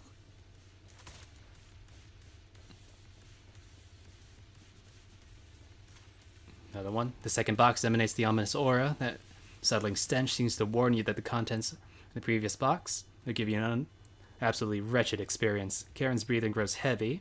She stands still for several seconds, seemingly trying to control her emotional turmoil. Don't push yourself. Finally, she opens the box. A pair of blood-stained tattered military gloves lie twisted in the corner of the center of the box. It's clear that whoever placed these there hadn't just tossed them carelessly. They've been deliberately arranged with malicious intent. Karen picks up the gloves, once again feeling their contours and icy touch. Lips turn pale, just as I thought. These were from one of my squad mates too. Let's keep moving, Proxy. Following this route should leave us to Grim Vulture's hideout. I'm fine. Karen picks up her weapon again, but there's an unmistakable tremor and unease in her voice.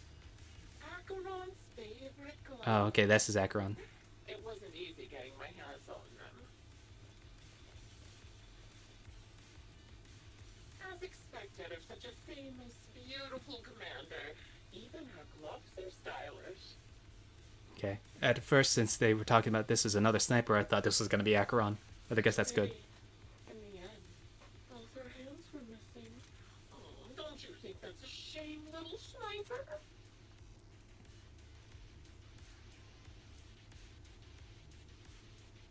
Such beautiful hands, yet they could no longer hold a sword. Ethereal's gnawed off her arms and part of her leg as well. Yeah, that's graphic. Again, I'm pretty sure most of it, some of this is probably like... Adjusting for wind. She still has some backbone. She stood tall, even in It's just as I said. She died from multiple fatal wounds. Even the most beautiful flowers will wither without protection. Avoiding. It's like the most openly dark story. Think I'm telling the truth. Oh, there's another one. This time. Out of the way. How long do you intend to keep up this game of cat and mouse? Ether vision activate. I'll be coming to your hideout soon. Wipe that smile off your face and wait. Wait and see what I'm going to do. Oh, goodness. Trigger's getting angry here. Good reaction. Hurry up, Daddy. I've got one final surprise location for you. One final surprise. I'm sure you figured out the route to get to me. The surprise is at the end of the road. Okay. Out of the rest of her teammates that I know of, that we heard the name of from, why are you sniping through the door? There's Conchitus, as well as the proper Charon. To make this hurt even more, one of them. Increase firepower. It would make sense if the murderer is one of the other leads, other parts of her squad. And so, and seeing how this sounds like a woman, it makes more sense that it'll be the proper Charon. Alright, let's get this checked. There's the still third box. You grab Charon's hand, trying to stop her from opening it, but she lifts the box lid almost mechanically. Corner of clothing, severely damaged piece of engineering equipment, and also stained with blood. Picks up the item, her trembling fingers feeling their shape. She doesn't speak neither about plans of pursuing Grim Vulture, nor about which of her companions these items belong to. So the communicator in her hand rings again with Grim Vulture's voice. Congratulations! You found the third box. Inside is... Oh wait, there's also Lethe.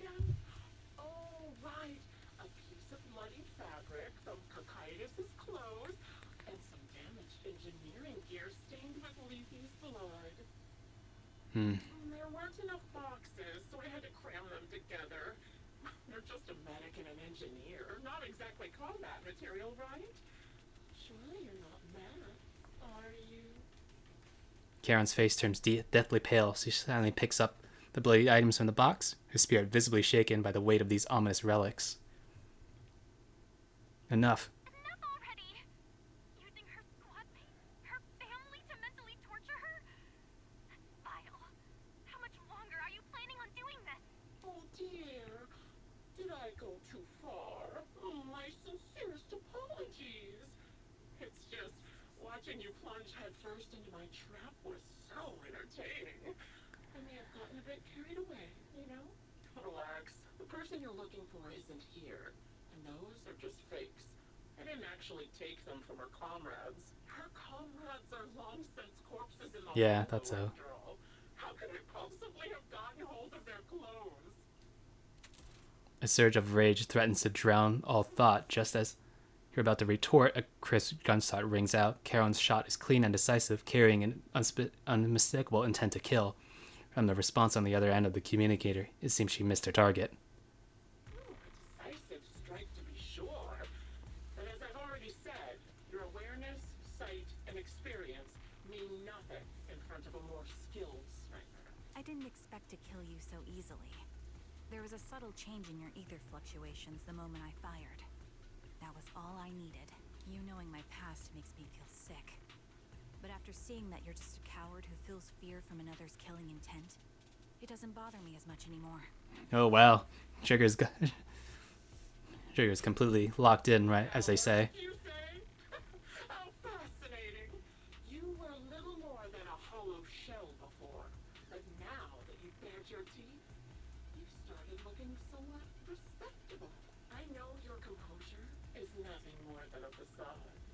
You've never truly faced the weight of your comrades' deaths, have you? I bet your mind is now filled with their dying screams. You have no right to taunt her. Karen and I both believe her squad is still alive. You can drop the act. Why are you so fixated on Karen? Just because she used to be in the defense force? She has nothing to do with your target. Nothing to do with it. Then why don't you go ask her about it? What surprises me more is you actually believe her teammates are still alive. Don't tell me she dragged you into all this danger without telling you anything. Shut up. Oh, that was harsh. She won't tell you. I will. Those so-called alive squad mates of hers went missing during the fall of the old capital. I'm sure you know exactly what that means. When the old capital fell, countless Defense Force soldiers were either killed by Ethereals or became them. The surviving soldiers, struggling to defend themselves, never had the opportunity to carry their comrades' bodies out of Hollow Zero.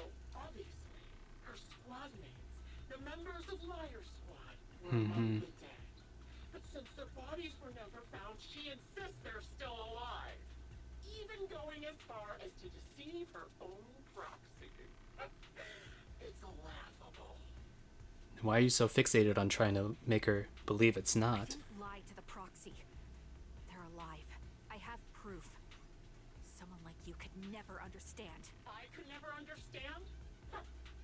You think it's hard to understand your childish thought process? If you really have solid proof, why not tell me? Come on, let's hear it. My eyes. I lost nearly 90% of my vision during the fall of the old capital. 90%. But in return, I gained the ability to see what others can't.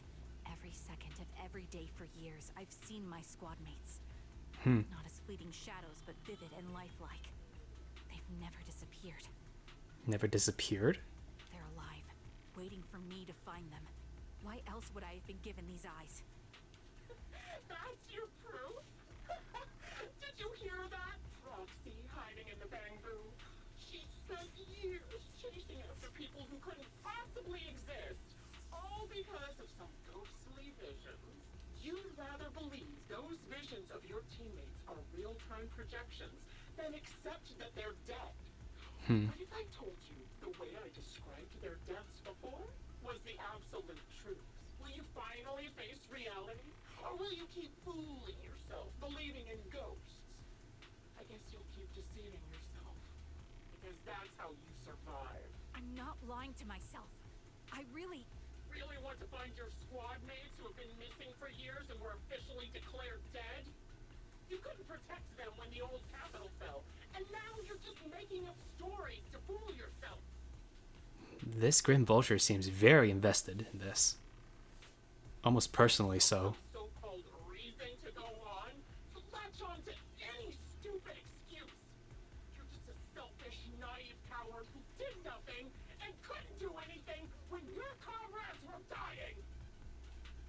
Karen stands there speechless. Grim Vulture's relentless verbal assault silly struck home. Little color that briefly returned to her face drains away, leaving her visibly shaken, unable to muster a single word in rebuttal. Giving up already? At least you've got a shred of dignity left. Nothing disgusts me more than a useless hypocrite. Enough of this. Time to die, coward. Charon is not a coward. Someone who'd enter perilous hollows just to find what they seek. Someone who'd play music to console a dying soul, despite the pain in their eyes, is anything but a coward.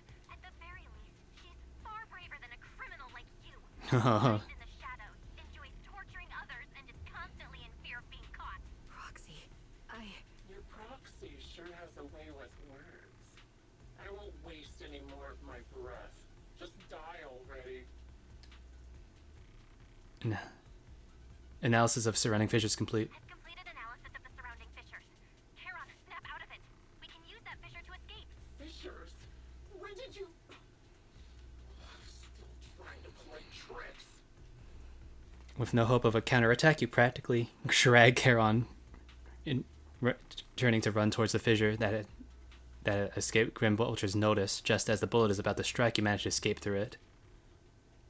Whoa, this is like intense. Holy shoot. You escape through the hollow and return to the video store, bringing along Charon, who's lost all will to fight. She seems more traumatized than you imagined, touching her eyes, silent and distant. Charon, do you want some hot cocoa? Aw, that sounds I'm sure nice. You're exhausted after such a tough fight. You should get some rest. Thanks, but I'm fine. Don't let Grim Vulture get to you. Don't listen to Grim Vulture. They'd say anything to get under your skin. Once we start doubting the truth, we've fallen into their trap. No, Proxy. I think Grim Vulture has a point. Maybe it's all just in my head. The things Grim Vulture left. When I touched them, I was reminded of the day the old capital fell. I felt the same sensation when I touched an injured comrade. I tried to shake off that feeling. But the truth is, I can't stop thinking about the possibility that all my squad mates are dead. The day the old capital Would fell. you be willing to share more? What really happened to you and Liar Squad on the day the old capital fell? That day, in the first hour Hollow Zero started expanding. Defense Force HQ thought it was just a normal Hollow disaster. Ooh, and thought they okay. could suppress it with the standard amount of troops. Liar Squad was among the first troops sent there. Before we left, our superiors promised reinforcements would be on the way to support us in combat. So we didn't need to worry too much about facing the Ethereals. But soon after we began the mission, we realized things weren't going to go like we thought. The Ethereals came at us like an endless tide. The Hollow expanded beyond control. And more importantly, the reinforcements never came. The Defense Force troops outside the Hollow soon realized this was no ordinary disaster.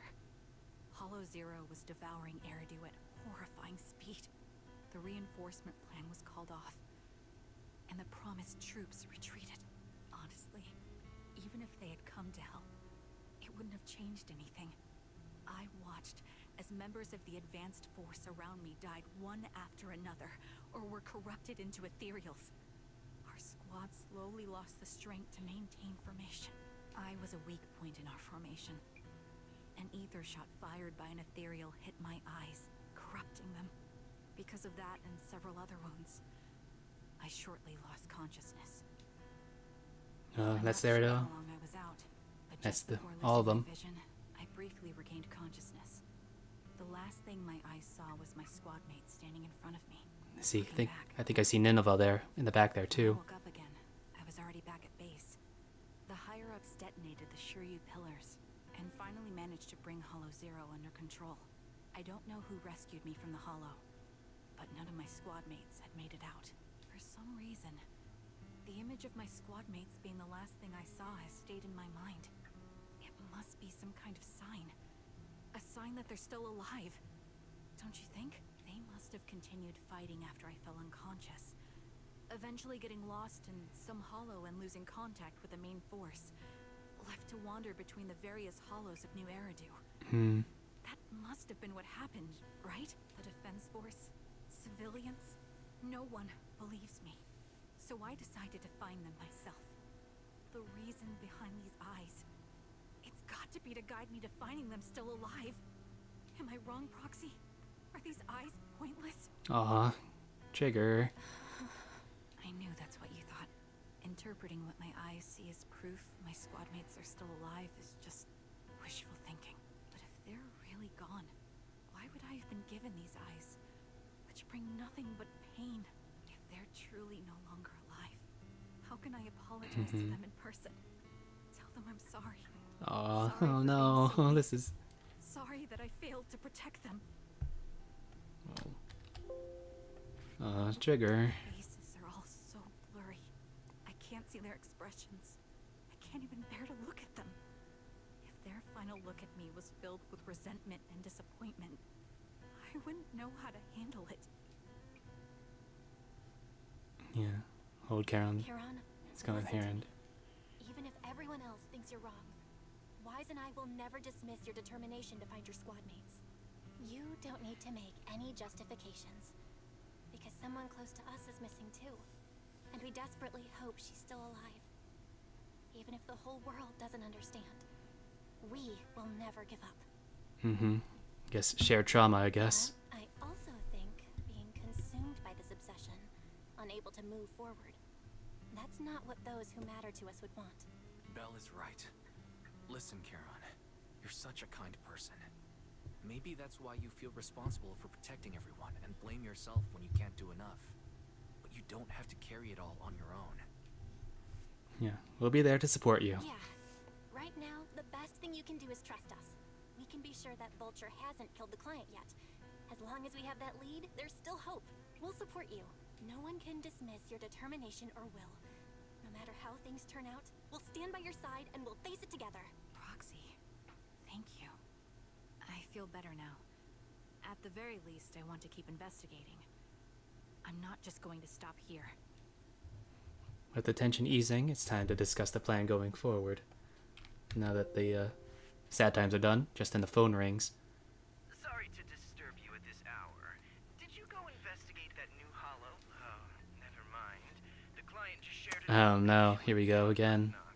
They're pretty eager, huh? Which hollow is it this time? No, it's not a hollow. If I'm reading this right, this location is Scott Outpost. Scott Outpost. Scott Outpost. Isn't that managed by the Defense Force and White Star Institute? What's Grim Vulture up to? It's Remembrance Day. Don't you recall what Aaron said before? They're holding an event right now, and the place will be open to the public. Uh-oh. So, they're not trying to lure us into a hollow this time. What's the deal? Are they trying to taunt us? Whether it's a provocation or a trap, I'm not missing any chance to face Grim Vulture. Proxy, will you go with me? Yes, the official commencement of the Remembrance Day has been scheduled for tomorrow morning, meaning ordinary citizens still cannot freely enter Scott Outpost today.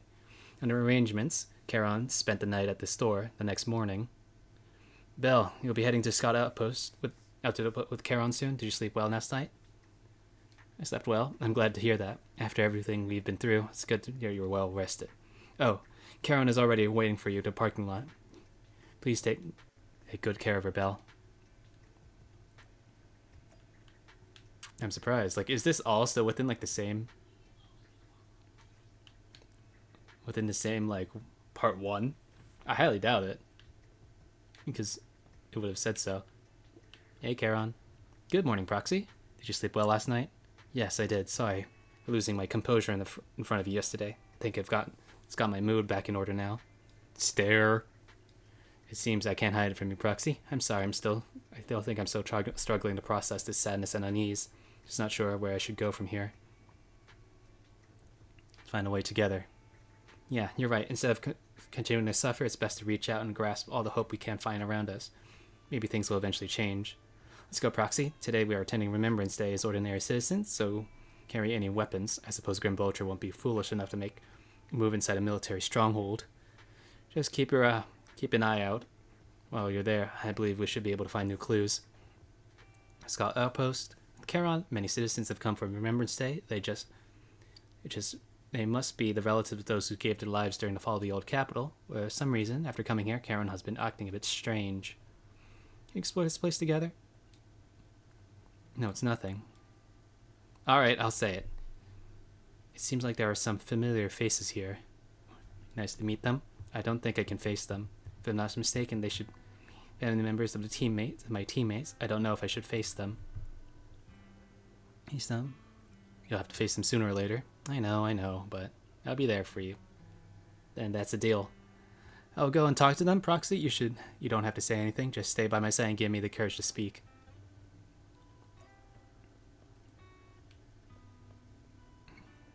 Fu. Ownerless.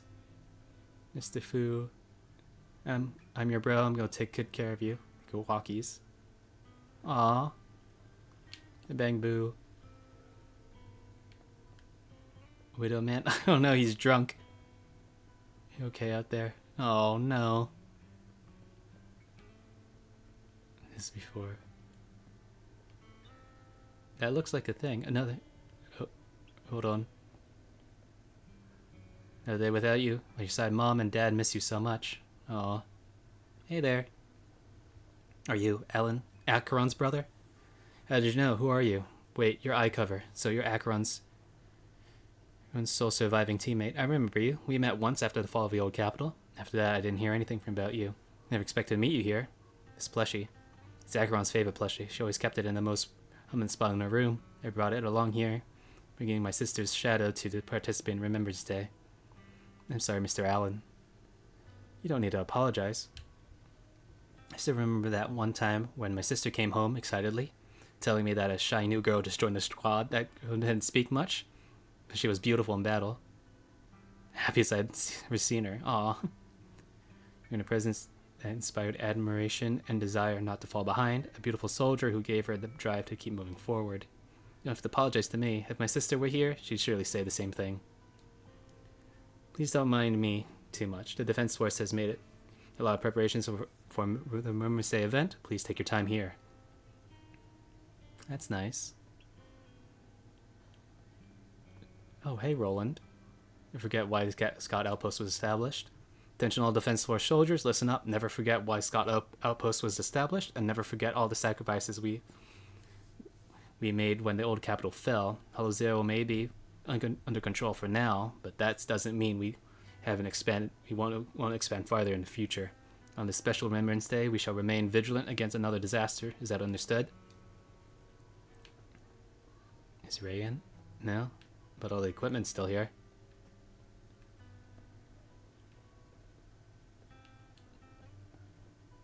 Ethel, son, I'm in good health and doing well.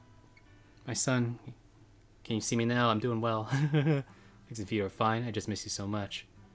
Are you Cocytus' mother Ethel? Oh, you are. I recognize you. I saw you once in the material.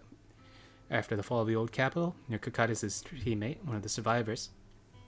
Over the years, see how you've been, but I never heard from you. I didn't expect to meet you here at Remembrance Day. Is your health still... I'm in good health, fortunately. Everything is fine. Although I'm the only one left in the family, and the pension government is enough, and I'm still have some years. Oof, that must suck, being the last one. And you're like, already elderly? I'm sorry, Conchitis. Apologize. You're carefree on the surface, but he's... It was about this so much pressure. One day he suddenly told me that he found a companion. Truly understood him. I believe he was talking about you. Someone who's helped my son. He's such a blessing. You're a kind-hearted person. You're alive and standing here today. I'm so glad. Don't worry about me. Since you're here for Remembrance Day, take your time to walk around and look around. I hope you find something meaningful. Zeta and Sally. Another year's passed. Are you okay? Wait a moment, that eye cover, that blonde hair. You must be my husband's Styx's teammate? Styx, are you Miss Sally's? Styx's wife? Yes, my daughter and I came to attend Remembrance Day. The last time I was here was right after the fall of the old capital. Never expect to see you here again today. Zeta. Is she? Zeta, this is your dad's comrade from the defense force. Every time he went to the battlefield, she would be there to protect him. Is that so? Why didn't you protect my dad during the fall of the old capital? Oh, Zeta. Sorry, I couldn't protect him. I'm sorry. Don't listen to what Zeta's saying. She doesn't understand. We've never blamed you. Please don't say that. You see such a right now. She survived, but Dad didn't. Enough. You don't know what happened back then. She's wrong. Please don't say that. I'm here to apologize to you later. I need to explain to her what really happened. Just keep you from going to explore Remembrance Day from now. And my husband wouldn't want to see that hope you left behind die. Oof. To your surprise, many relatives of the deceased Liar Squad are here for the Remembrance Day event. Is this really just a coincidence? As you ponder the question, relatives have gathered in front of Charon. Miss, I'm sorry for being mean to you before. Mom told me you were protecting Dad until the very last moment before you passed out. I shouldn't have said you left him to die. I'm really sorry. Zeta was really young when it happened, so she was too little to understand, and I haven't really talked about it. I hope she didn't upset you. No, she was right. If only I'd been strong enough to take down most of the ethereals. Maybe they wouldn't have ended up in that situation. Oh, that's not fair. The old capital was falling. No single person's strength could ever be the deciding factor in the face of a disaster like that. Mm-hmm. In spite of it all, you survived. If they were still here, I'm sure they'd see that as something to celebrate. I've always known the truth. I failed to protect them. A weakling like me survived, and the rest of them disappeared without a trace. This isn't solace. It's the worst possible outcome. That's something Trigger's so hard on herself. I've never had the courage to tell you I couldn't protect your loved ones. All I can do is wander New Eridu, hoping to find some trace of them. Even after all this time, I still haven't accomplished anything. I'm sorry. You really don't know us at all. This isn't the worst possible outcome by any means. Styx, my husband, and all his comrades who lost their lives, each one of them left behind their own legacy. Just look all around you. Everyone standing before you is a legacy they protected that is carried on to this day. After my husband passed away, Zeta and I received survivor benefits. Survivor benefits? With all the odd jobs I've been doing, we've managed to get to where we are today. Styx always wanted our daughter to study art, and Zeta's interested in it too. Now, that dream has become a reality. She just got accepted into the art school in Janus Quarter. Aw, that's nice. Mom and I have our tough days, but I often think of Dad's cheerful laughter, and that memory gives me the strength to keep pushing through. Thank you for always being by my husband's side, even at the very end. Well, I suppose you must have heard about my condition from my son. Ethel, Kakaitis used to tell me about you. He often took leave or skipped work to earn extra money by part-timing, or to care for you when you were sick in bed. Yes, that's true, but I bet he never told you my illness became so bad that I needed major surgery, and he worked his tail off to raise the money. Who would have thought he would pass before me? Oh.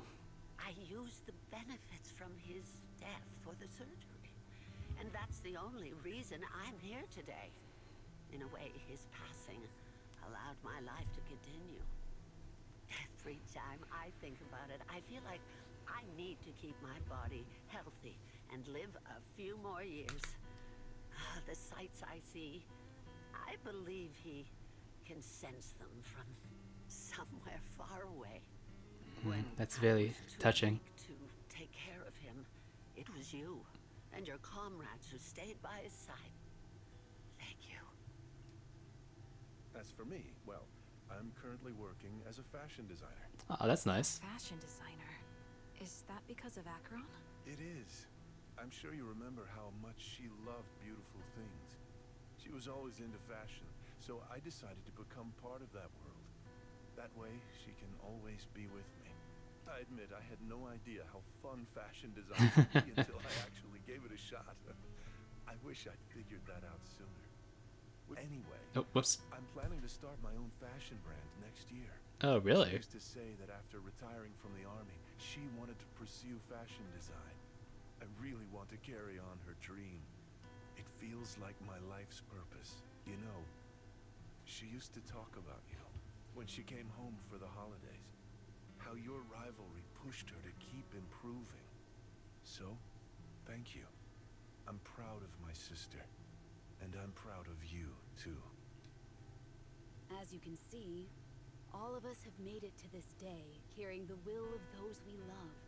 So please don't say they left nothing behind. They've always been a part of every pain and joy we've experienced over the years.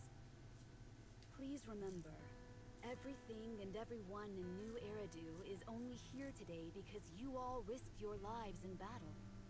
Thank you. Thank you, everyone. It's been wonderful to hear about how you're all doing and to listen to these words. I'm so glad I decided to come here on Remembrance Day. That's very nice. I'm just surprised we haven't heard anything from the about or from the actual Charon, and I guess Lethe as well for the Remembrance Day stuff here. Speaking of which, I wasn't expecting to see any of you. What brings you here today? I could ask you the same thing, Ethel. Last time I asked, you said you weren't coming. I only came because I suddenly got a DM from Nathan. He said he really wanted me to be here. Nathan? I'm here because of Nathan's message, too. He was pretty insistent, so I thought he'd be here. But I've been looking around for a while now. I still haven't seen him. So, it's the same for all of us. I responded to his message, but he never wrote back. Isn't that strange? Sorry, but who's this Nathan you're talking about? Nathan is Lethe's younger Okay, brother. yeah. There's Lethe. Frankly, out of all of us, he's probably the one who wants to see the most. He used to be part of the defense force himself, and The day the old capital fell, his squad was responsible for supporting the forces that had already entered the Hollow, which included all of you. Really? But wasn't that one cut off? Told us that story so many times. When they saw how bad things were in that Hollow, some of the reinforcements called off their plans and pulled back. He tried to stop them, but there was nothing he could do. He always blamed himself and wanted to find you to apologize. But the truth is, the reinforcements retreating was inevitable. Shortly after their retreat, headquarters issued the official order. We all lost someone in that disaster. And for a while, we resented the reinforcements for their decision. But over time, we came to understand it, and we eventually let it go. There is no avoiding casualties in that battle. In hindsight, it wasn't wrong for headquarters to prioritize saving their strength. May I ask what the name of Nathan's squad was when he was in the defense force? The Impera squad of the Obsidian Division. Impera Squad. Is something wrong? Didn't... I think it was Aaron who was in part of Impera, wasn't it? Nothing. It's just... I think I might have stumbled upon the answer I was looking for. After 4 family members paid their respects and left, they continued touring the Remembrance Day. Charon stood there in a daze, seemingly having understood something. At that moment, a sound came from the open space in front of the outpost. It seemed someone had stepped onto the podium. All the citizens all gathered at the podium, preparing to listen. Person's speech. Oh hey, it's Zoe. According to the schedule for the Remembrance Day, it should be the time for the representative of retired Defense Force veterans to give a speech. It looks like the speech is about to begin. A bit concerned, Proxy. Can we go over and listen to the speech for a moment?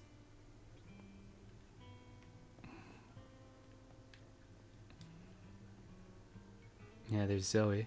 I'm honored to speak for you on the behalf of today. Oh, Is that Zoe on the podium? is she here to speak on behalf of? She's here to speak for the soldiers? That seems fitting. She's got medals after all. But I don't see Jesse or Aaron anywhere. Didn't they come? Everyone, please quiet down. Zoe of Nemesis Squad, Huh? representative of the veterans, will now deliver the Remembrance Day speech. Wait, didn't she say she? Didn't she say she was part of another squad? Hello, everyone. I'm honored to stand here and speak on behalf of all of the soldiers. Oh, wait a of the minute. Defense Force. Today, we gather to commemorate Remembrance Day, a day born from the tragedy of the old Capitol's fall. Many of us lost relatives or friends in the disaster, and I am no exception. Every member of my squad perished in that battle, leaving me as the only survivor.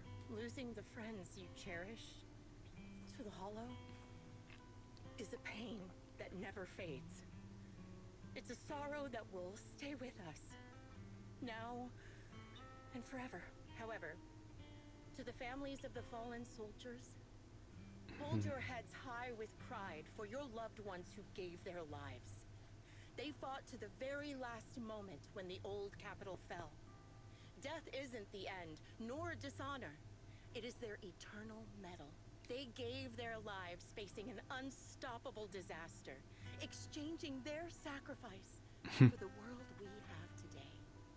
In doing so, they fulfilled their duties as soldiers to perfection.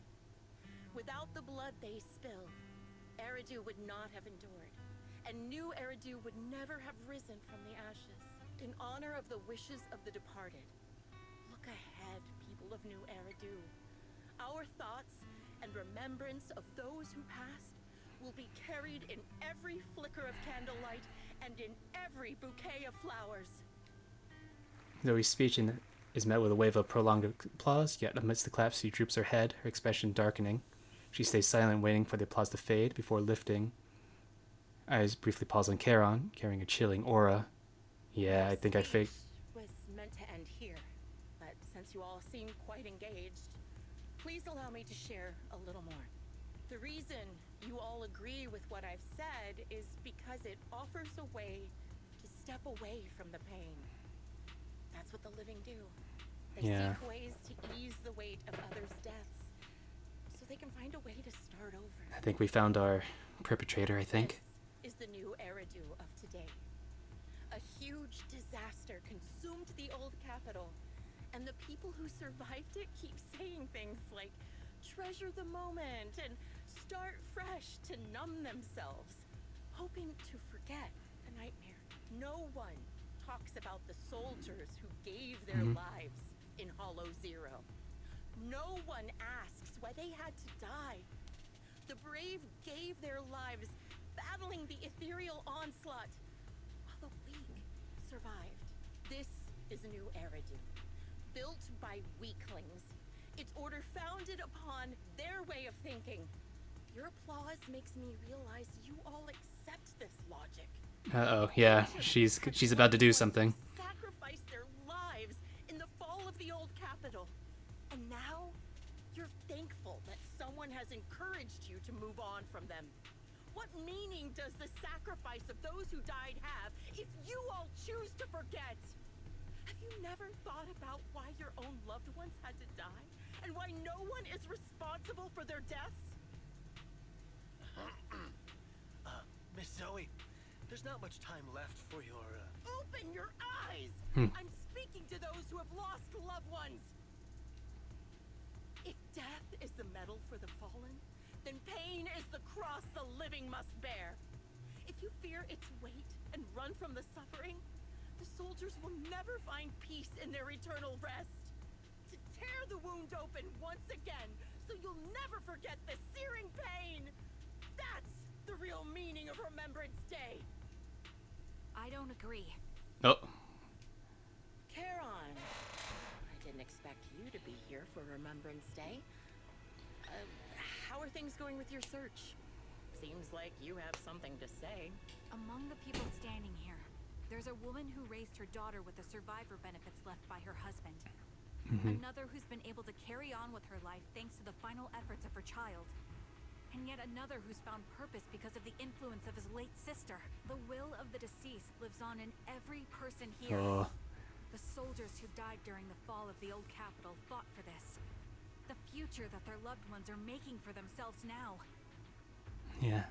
I like this little duality, how Zoe's face is in shadow with her back towards the light, while Trigger or Charon is in the light. The old me might have agreed with what you said, but someone taught me that pain and hardship can lead to hope. They helped me see that hope could be inherited, not just destroyed when life fades. That's why I believe the departed didn't leave us wounded or with a heavy cross to bear, but with a melody. Each There of it us is. holds a harmonica that plays. Bringing the harmonica back in. At first, it may sound awkward, but it will eventually flow smoothly, taking on our own style, until it merges with our soul. You seem quite certain about what you're saying. Tell me then, what kind of melody is left behind by those we've lost? I'm not sure. I can't picture the exact melody, but I trust the answer I've chosen. And I trust everything I've seen and heard. A vague and insubstantial answer, isn't it? I was right about you, Charon. From the moment we met, I knew we'd never really understand each other. I'm sorry you feel that way. Everyone, I apologize for taking up your time. My speech ends here. Please feel free to continue with your visit. Nope. Oh, Zoe exits the venue without sparing a single glance back, leaving the audience and the defense force in a state of confusion, looks thoughtfully in the direction she disappeared. What do you think, Proxy? Something's off. Something was definitely off about her just now. And the things she said, I'm starting to get a really bad feeling about this. You mean about her real identity, right? Yes. Looks like we're on the same page. Shielded by her identity as a decorated soldier, she seemed pretty confident that we wouldn't confront her directly on military ground like at the outpost. She arrived so brazenly and left without a care. If I'm right about this, she'll be trying to contact us again in no time. Just as she finished her sentence, the phone rings again. Karen Shepard appears on the screen as you answer the video call. He seems panicked, anxious to speak. But when he sees that you're in Scott Outpost, he swallows back the words and clears his throat instead. Looks like you're a little busy, so I'll keep it short. The client just sent me a location via Knock Knock, along with a picture of several unconscious, tied-up individuals. Uh-oh. I'll send you the location shortly. It should be an entrance to the Hollow in Port Elpis. At this stage, I don't have any further requests. My only hope is that you'll proceed with caution. A location with a picture of the hostages. Looks like Grim Vulture is losing patience. Mm-hmm. Charon? What do you plan on doing? With everything that's happened, no matter what you... Karen doesn't answer right away. Instead, she takes out her harmonica and looks down at it, as if trying to decide. In the end, she tucks her harmonica away. I've made up my mind. Proxy, please accept my official commission. Help me venture into the depths of the Hollow to rescue the client and any other hostages. It's time to put an end to this. It's up to me to stop Grim Vulture.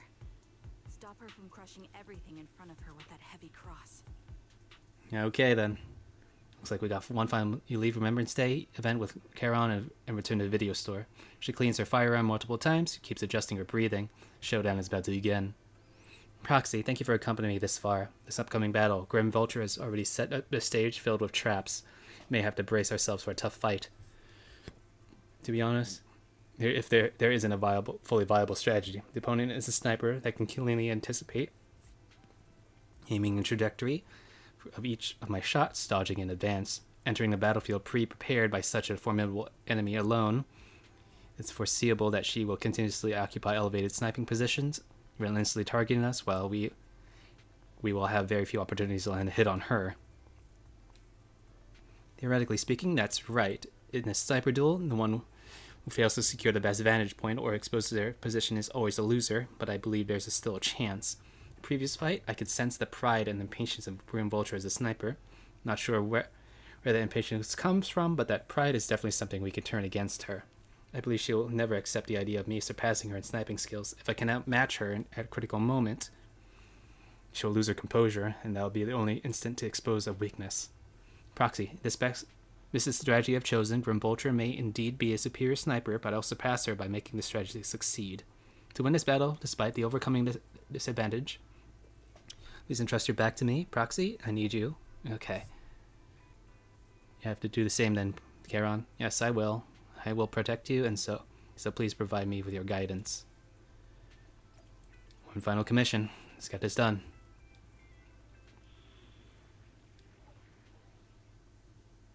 Piercing rain. This is the path I follow. You have eradicate all evil. This is the I am 1, 2, yes, all accounted for. eradicate. Want a glass of nitro fuel? Sukashiro Yanagi. Awaiting. I think I'm gonna go and You have my I complete guess swap around like At your this. service. Go all shock team for this one. No need for ice.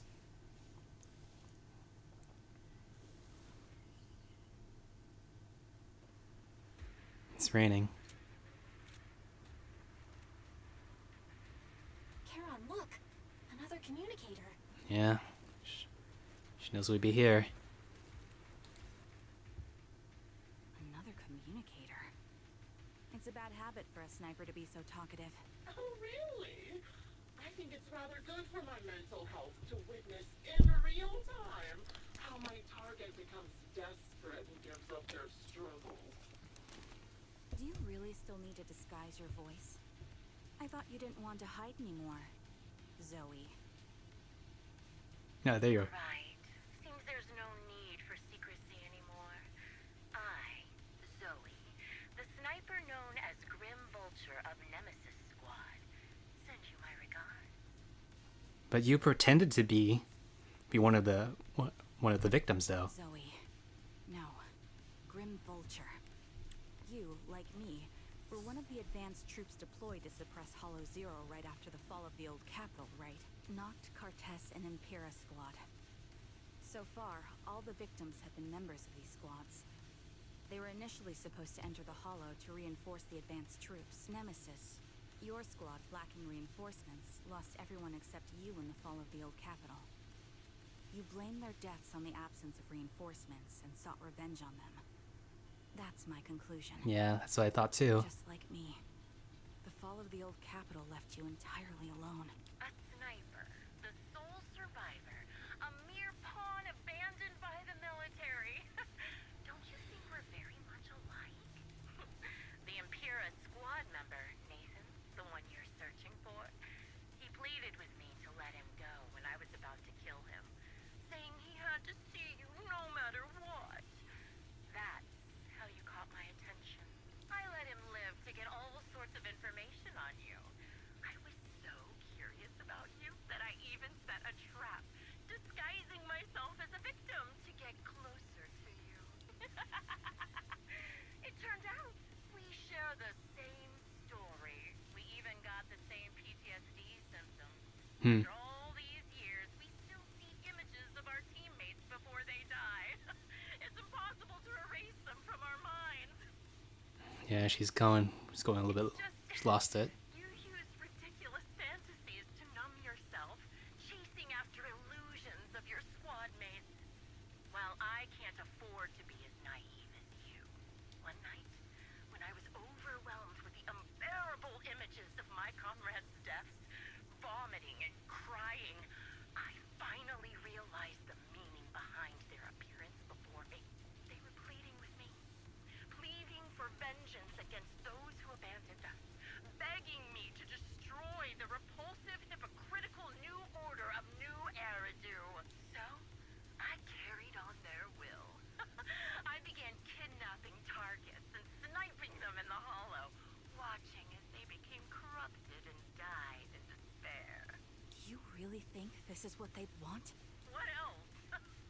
Would they want me to be like you, playing at a game of finding my missing squad mates, accepting their deaths when I'm done playing, and then forgiving the very enemy who killed them? Yeah, this is really heavy. Holy shoot. Noble and virtuous gesture. Forgive on behalf of fallen comrades, coexist with New Eridu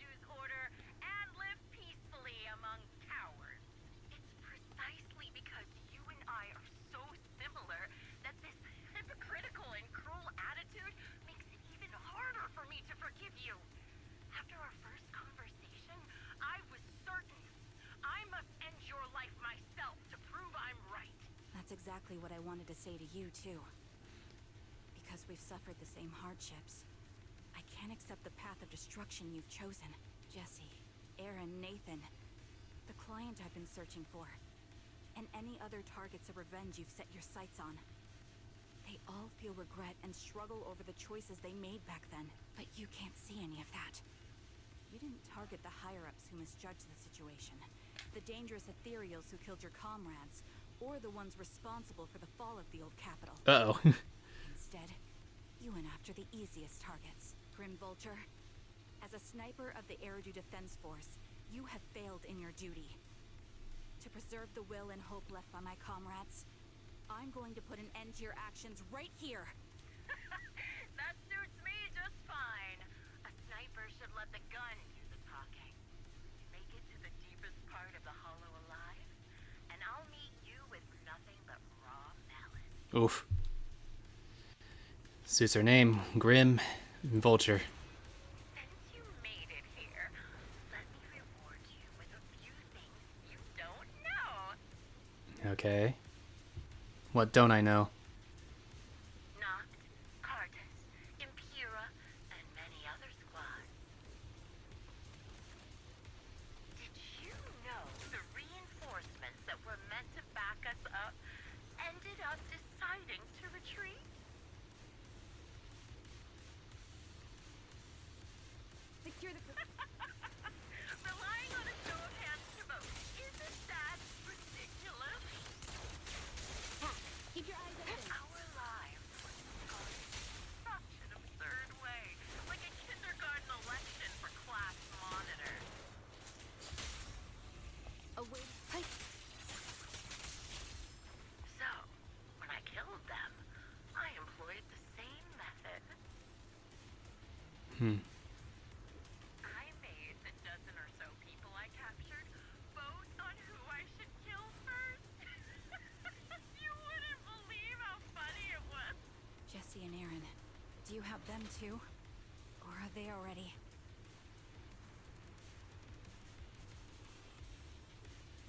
You still care about them? Or should I say, Cared about them. it looks like I haven't made enough of a threat to your life if you still have the time to worry about them.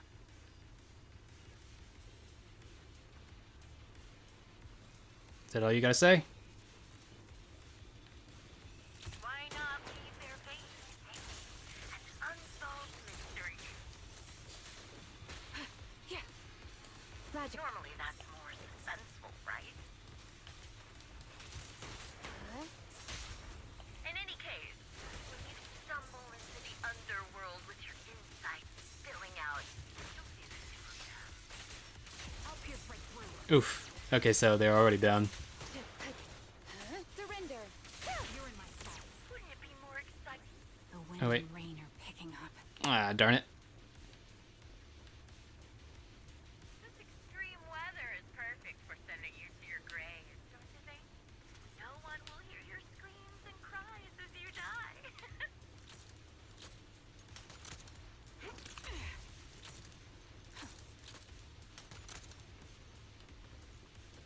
By the time the rain stops, the only thing left will be your I'll have to see on that one. I wonder, do you remember the weather on the day the old capital fell? Was it also storming? It wasn't heavy rain like now, but the sky just Press the attack. both your teammates and mine. They all perished in a place like this.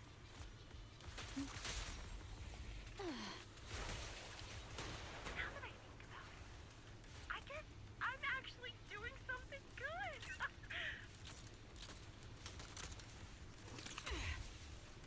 Because if I let you and your teammates die here, maybe you'll be reunited. Aww. You should be grateful. I'll make sure you die just as painfully as your teammates did.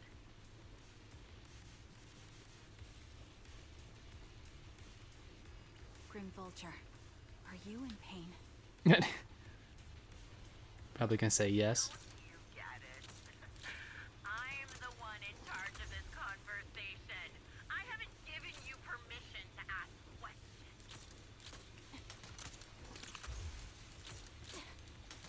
Oh, you're the one who's mainly been talking. I can sense your suffering.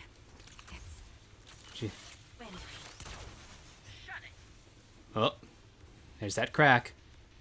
You made it to this part of the hollow before. Such determination deserves praise. Now it's time for the final showdown we agreed on. But You're in my sight. the really is the only way to put it. What sniper would ever confront their enemy head on? Kate. The victor is clear. I've prepared a little gift for you. Another one, hey? I made this dangerous ethereal by abducting and corrupting a high-ranking officer. Uh-oh. Don't tell me. It wasn't easy luring it here. You can play with it for a while. As for me, I'll watch you from above. For the moment you slip up. Then I'll put a bullet right through your heart. Oh, I saw her up there. So she does have a model. That's cool. Want to try to do that again? Yeah, there you are. Target locked. Sniper's Creed. One shot, one kill. Fire support ready. I'll pierce right through. Don't be afraid. It won't hurt. Show no mercy. Resistance is futile. Support in position. Ether vision activate. Oh, there we go. There it goes.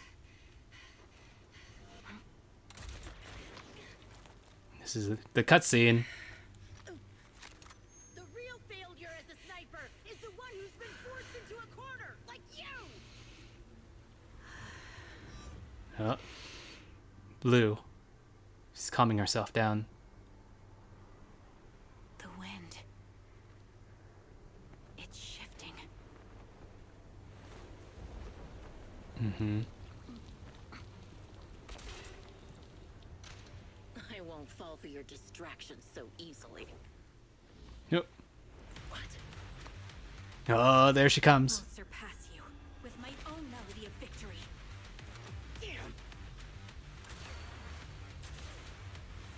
And let the wind Oof. be the opening notes.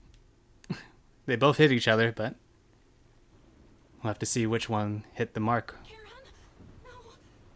Wake up! Karen! Got her right in the shoulder. What's this? Ah, the harmonica.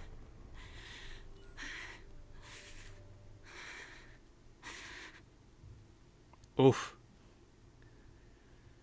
After the gunshot, the hollow fell silent once more, leaving the only countless biting raindrops attempting over and over to wash away the scent of the blood that oozed from the wound of the defeated, only to fail time and time again. The loser pays no attention to her mortal wound, only staring at the distant horizon, as though salvation might be waiting there. Sometime later, the victor has climbed to the steel and stands in front of her. They share their last words while the defeated still has the energy to converse. Just Ooh. Where's your friend?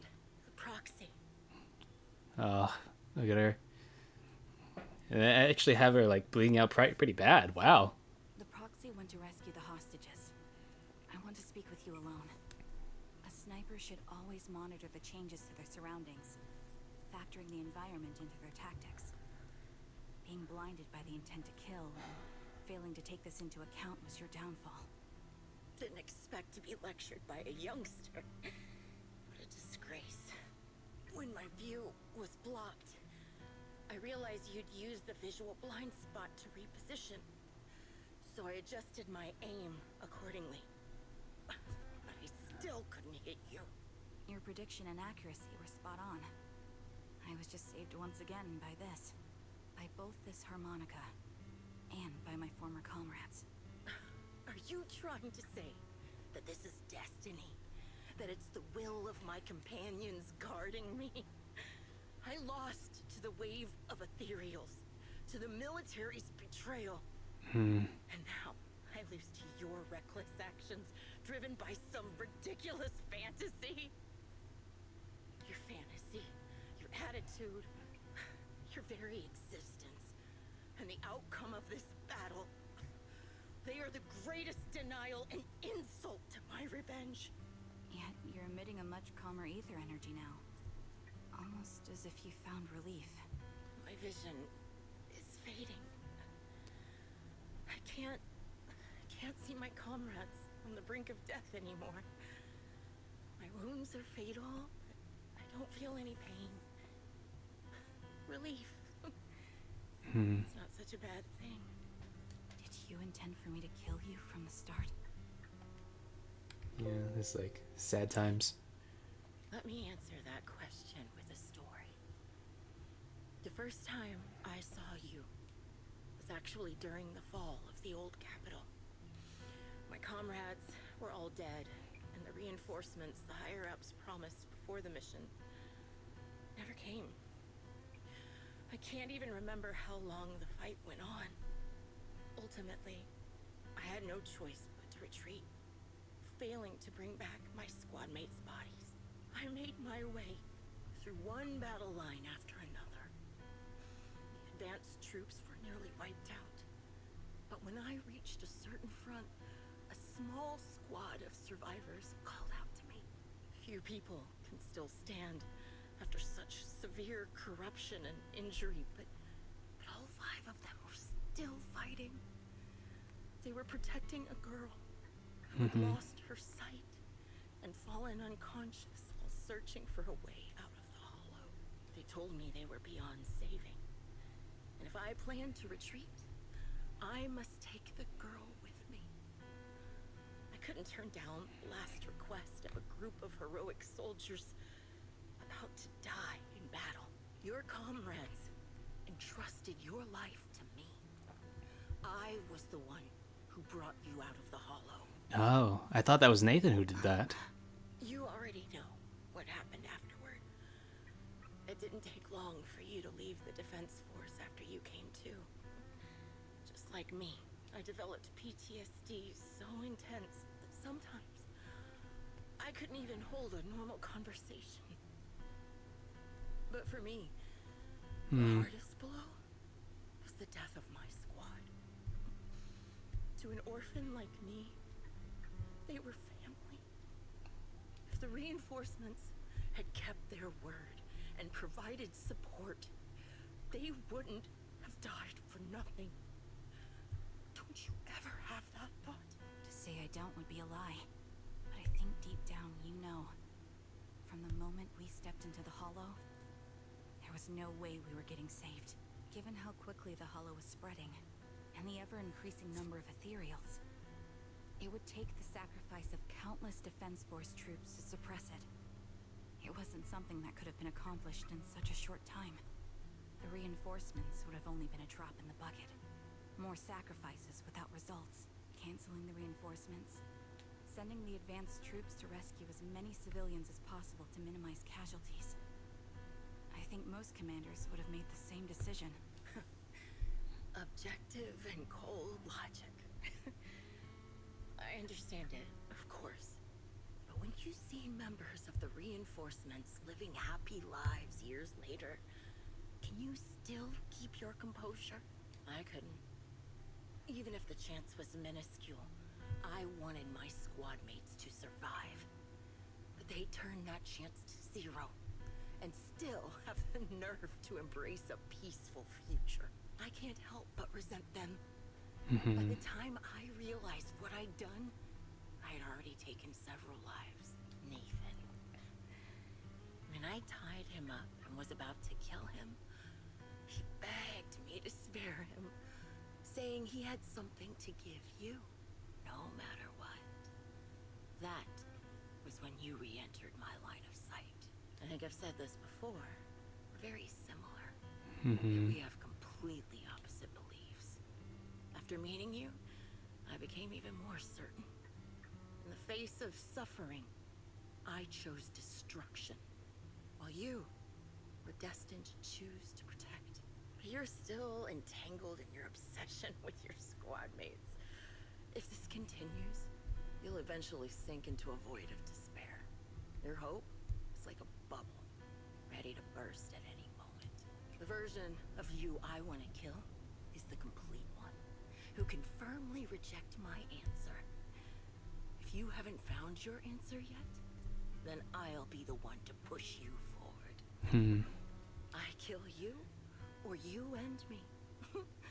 Either way works. But after seeing your growth,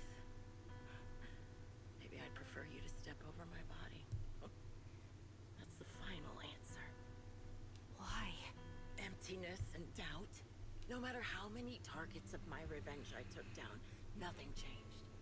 Aiming my gun at former comrades, drowning in hate and rage, all it left was a hollow emptiness. But you're different. You've gained unconditional trust from the proxy. You have the courage to fight through my trap. And eventually, you'll have a melody that's uniquely yours. My belief has faltered.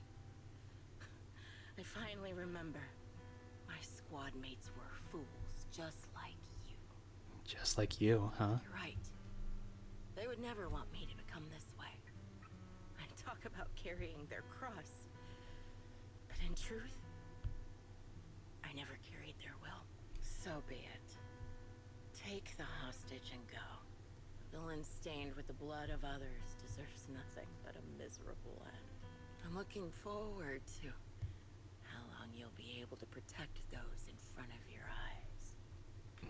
That's very ominous. Charon doesn't leave. Instead, she kneels beside Grim Vulture, picking up the bullet-marked harmonica, and starts playing the melody titled Homecoming. The melody briefly takes over the roaring downpour. Reaching the ears of Grim Vulture, she lies bleeding out, barely clinging to life. A faint glimmer appears in her empty eyes in the final moment. It can still be played after taking a bullet. Impressive. This is my final melody to you. No matter how miserable you've become, I'll still remember you. Remember we once shared the same path in life. But in the end, our paths diverged. Your hatred has long twisted into sin. But if not for you, I wouldn't have learned how to hate, or found the true targets of my hatred.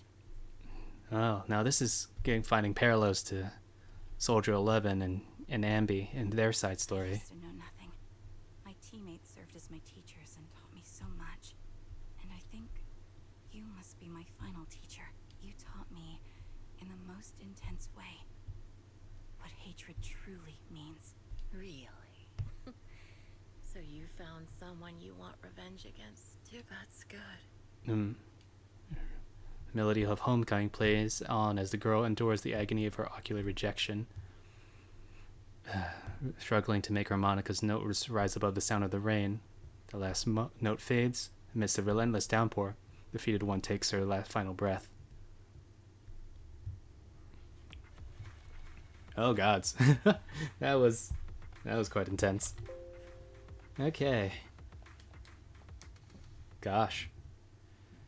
Oh boy. You rescue the kidnapped people, leaving the Hollow, anonymously report things to public security, and then update Shepard on the situation.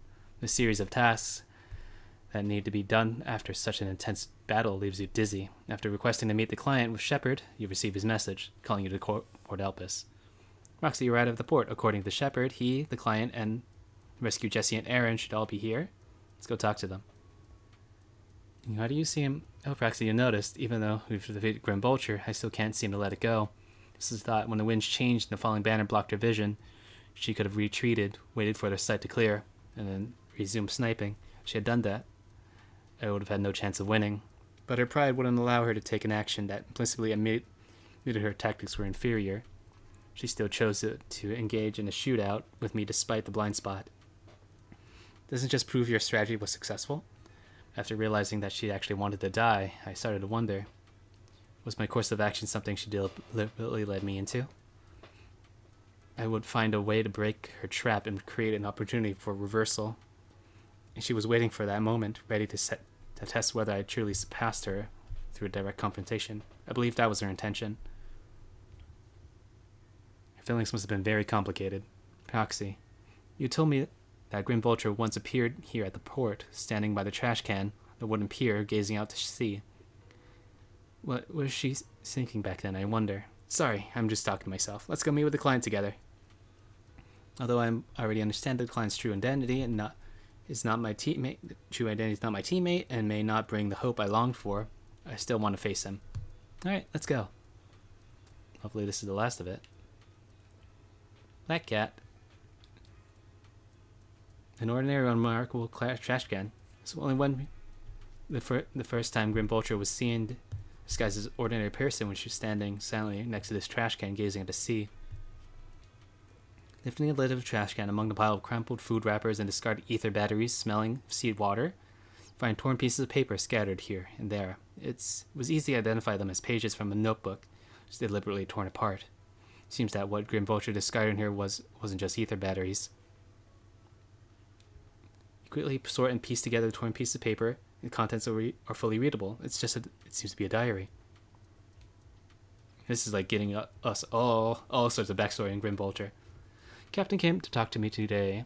Ever since I took down the elite Ethereal on the last minute, Nemesis squad's having an ace sniper. It's quite troublesome. A bunch of rookies went to the captain saying they wanted my guidance to prove their sniping skills. Are they understanding what it means to be a sniper? Do they really think sniping is something you can just pick up whether you feel like it? I'm dedicated to every waking moment of my life to training. I'll become a sniper capable of taking out any target. Without the resolve to take another's life, he'll never become a proper sniper. The codename Grim Vulture represents the weight and bloodshed behind sniping. Like a vulture feeding off on a corpse, I hunt for death, wrap myself in its scent. I was going to turn the captain down, but Peregrine told me that I've been too tense lately and should try accepting the captain's proposal. Give me a chance to socialize and mingle. Well, I guess I'll think about how to teach these juniors. Though honestly, I feel like snipers should just let their gun do the talking. Oh wow. Get a serious talking to from the captain. He asked me why my method of teaching juniors involved taking them into the hollow for live fire combat training. If something happened to them, how could I take a responsibility? My captain's being too naive. If they chose to join the defense force and to protect Eridu without being prepared to put their lives on the line, many techniques and tactics can only be awakened and understood when facing that with death's door. I was just teaching them through the most efficient method I could think of. Besides, if they got hurt in this kind of combat, doesn't that just prove they weren't cut out for it? To learn my skills, you'll need the talent to back it up. In the end, the captain called off the training, just as I was starting to enjoy teaching. I'm beginning to think it might not be too bad to pass my sniping skills to some capable junior. Peregrine tried to comfort me, saying I'll have another chance to take my students someday, but who knows how long I'll have to wait, or if the students will even have what it takes. When I get to teach again, I'm definitely going to develop this training method further. I'll throw them into the hollow, make them survive my sniper's fire without force them to use the environment and psychological warfare to counter me. As long as they're not too unlucky and manage to survive, they'll definitely learn everything I've got. Comes time, Eridu will have another guardian. I'm actually looking forward to it. Come to think of it, Peregrine's been acting pretty suspiciously lately. What's that guy plotting? After our mission, our captain and squad called me to the dorm. When I opened the door, I saw balloons everywhere and got a huge birthday cake. Turns out it was my birthday. They were secretly preparing the celebration for a while. About the new recruit training incident from before and gave me a stunning beautiful outfit. Everyone was chattering silently about sharing cake and stuffing gift boxes, and then got down on a knee and proposed to me with a ring. Uh-oh. I'd agreed to date him before. I never really understood all this romance stuff and stayed pretty distant with him. But then he suddenly... And that's exactly what he loves about me. I'm all about sniping and a bit of a clumsy in everyday life. He thinks my codename Grim Vulture sounds scary to most. It's cute. That idiot. You didn't have to add that last part. Though I didn't show it then. I was actually overjoyed. With him there and everyone from the squad. The happiest moment of my life so far. Ugh, why did I have to be so shy then? When I couldn't even give him an answer. Let me think about it. I should just find the right moment to say yes. Well, yeah, that's what I'll do after return from the next mission. Uh-oh. The old diary is filled with memories of the past, comes from an abrupt end here. Oof. I'm assuming that was when Hollow Zero happened, and she never got to say yes. God damn, that is sad. Is that Shepard? Yes, and Jesse. Shepard and Jesse seem to be exchanging tips about working in the internet intelligence trade. When you notice you were about to talk to Jesse, Shepard cuts the conversation short and moves to a spot a bit further away. We meet again. You saved my life again. I really don't know how to thank you enough. Physically, I'm not hurt. I wasn't hurt much, but my mood is complicated. Being kidnapped by the same person twice, maybe my intellect isn't really suited for being an information broker. I'm already considering a career change. Looking back now, someone who truly wanted to kill me then, and there wouldn't be any deliberately knocked me out again that left me to be rescued by you. But at that time, I was relieved. I never even suspected Zoe. When she suddenly showed up at my door claiming I have some important information, I was completely unprepared. That's how I ended up being tied up in the hollow for the second time. She no longer hid and played the hunting game with me, but instead she stood directly in front of me, pointing her gun at me, revealed the true reason why she wanted to kill me. Events of the fall of the old capital or something I really don't want to remember. I know I'm a coward, and at the most critical moment I chose to retreat along the rest of my troops. If I had seen that rapidly expanding Hollow Zero in person, you would have been terrified too. The moment you stepped inside, the death was certain. Every soldier present knew that. Actions during the fall of the old capital are a stain on my career in the Defense Force. When I learned Zoe's true identity, I thought that being killed by her here would be nothing less than what I deserved. Yeah, no matter how resigned I was when I was about to be killed, I was still terrified, so I desperately begged for her mercy. But she didn't pull the trigger. I mustered the courage to meet her gaze, only to find her eyes empty, looking at me as if there was were an insect. She raised the gun, emptied the bullets into the ceiling, and walked away. It's meaningless. Those were the last words she said to me. Tell me, back then, outside Hollow Zero, when judged that our current forces couldn't stop the disaster and chose to retreat, what would you make? I can't say anything. What's the point of asking you anyway? What answer was I hoping to hear from you? Anyway, thank you for the very least because of this incident. I'm afraid I will never forget the nightmare of the old capital's fall, nor the moment Zoe looked at me with those hollow eyes. Hey, you got something to say? Ethan, I remember the two of you. You're angry? How can I not be angry? Clearly, I told you not someone who dies, you must inform me immediately, and I would bring in the experienced hollow raiders to handle the situation. Yet you hid it to me while I went on the adventure. Well, only one combatant to help. Well, I technically had three. I still challenged the bloodthirsty former soldier who killed so many. If I had known that you were planning to do, I would have shared those location details with you. I came here seeking a win-win, not to see if rookies charge off into danger and get themselves killed. Sorry for what? Being able to defeat such a cunning killer and possessing that unique technology for controlling the Bamboo? Shown to be incredible strength and exclusive tech, Phaethan? How can I ever regard any other proxy the same way after witnessing what you can do? From now on, I, Shepard, will handle your commissions. I'll be betting on you and already foresee that one day you'll reign supreme on or not. Thank you so much, Shepard. It's me that you should be thanking. No matter how famous information brokers get, their influence is limited. One day Phaethan becomes legendary proxy, Shepard will be renowned on Internet. But don't do anything so risky again.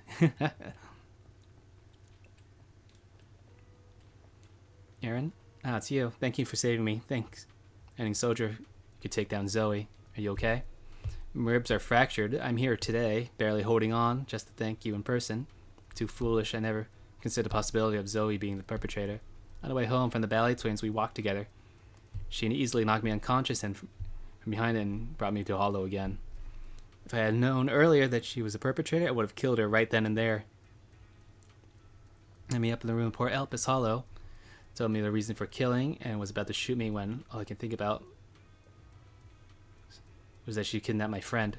I kept questioning her back then, outside of the Hollow. My friend and I were both part of the reinforcement troops. I indeed felt the situation was dire and voted to retreat, but my friend, she voted to go in. Why did you go in? Why did you go after her? If you wanted revenge, you should have just killed me. Where is she now? I didn't even care about the gun pointed at my throat. just repeating those few sentences over and over, till she admitted that she had killed my friend.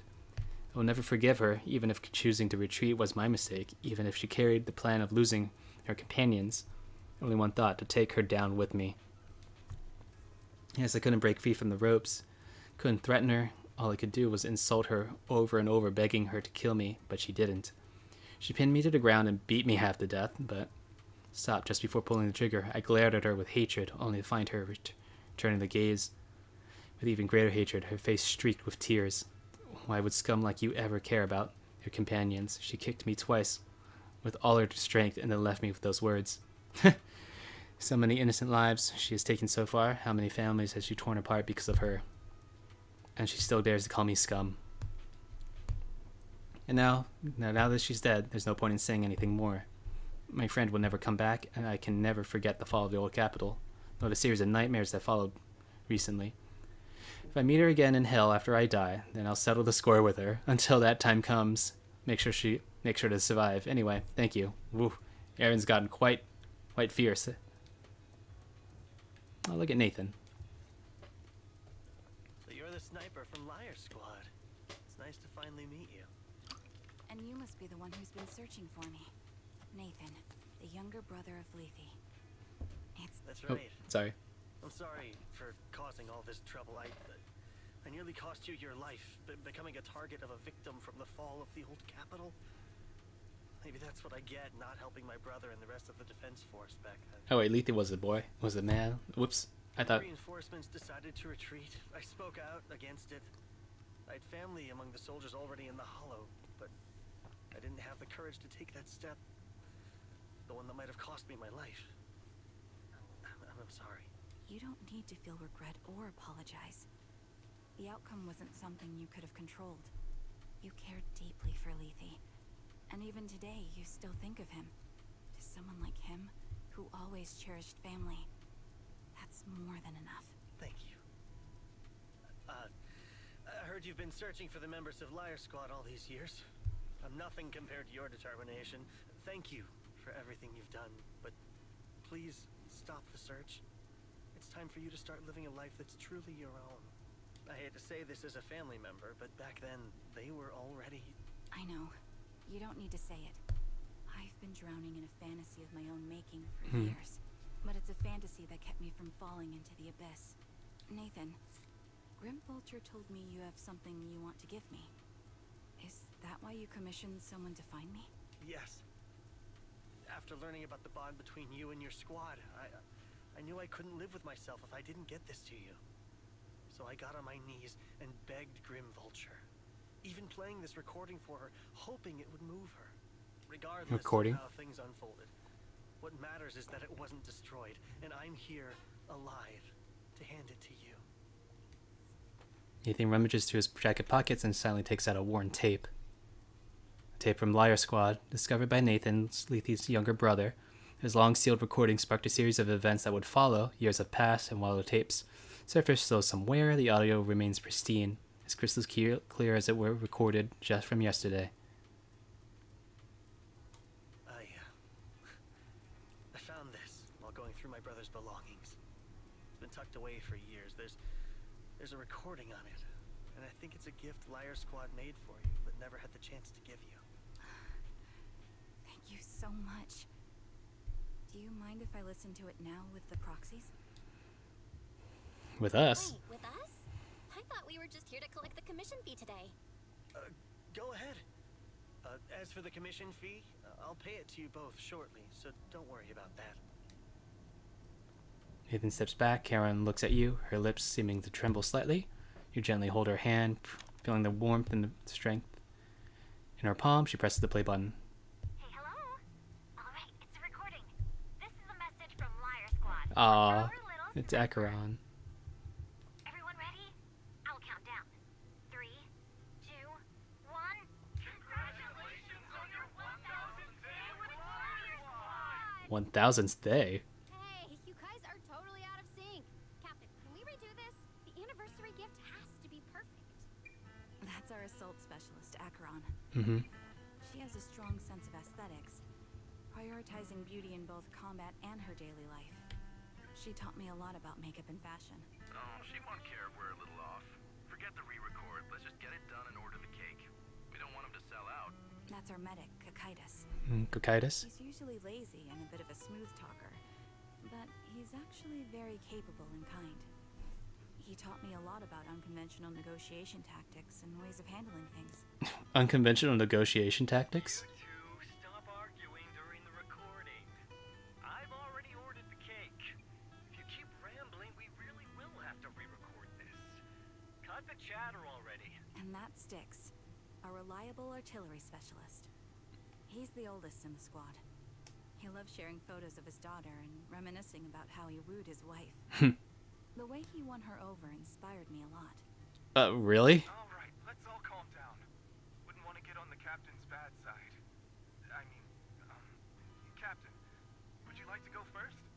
We can edit or re-record whatever we need to. That's our scout and engineer, Lethe. He's a bit self-conscious because of how his younger brother excels, and he's somewhat introverted. But he's actually very capable. He taught me sharp observation skills, calm execution under pressure, and how to make use of the environment. Okay, thank you all for settling down before I completely lost my cool. It's fine. No need to cut anything or re-record. Let's just keep it as it is. Loud and messy, just like our liar squad. That's our captain. Mm-hmm. Took me in and taught me how to play the harmonica. And the real Charon.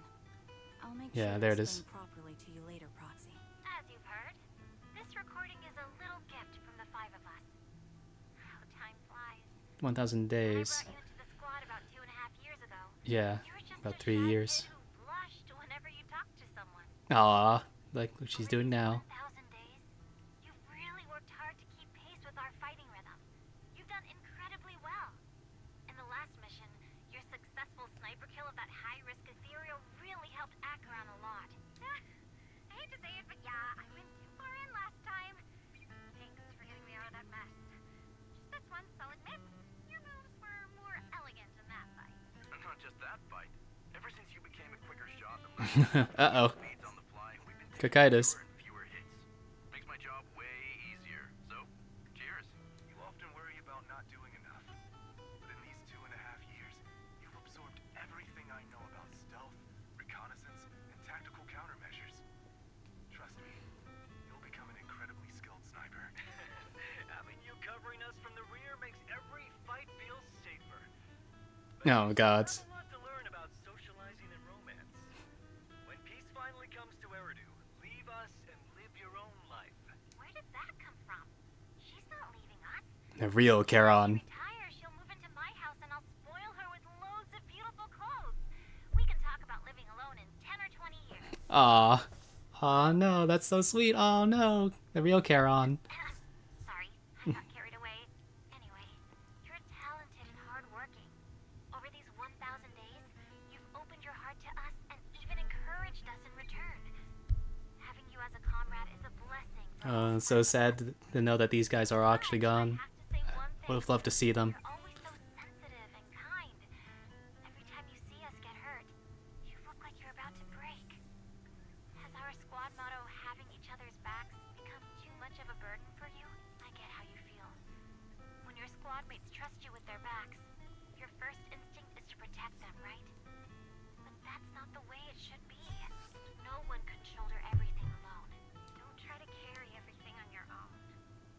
Choosing to fight on the battlefield is my resolve. Feel it. Share yours with me.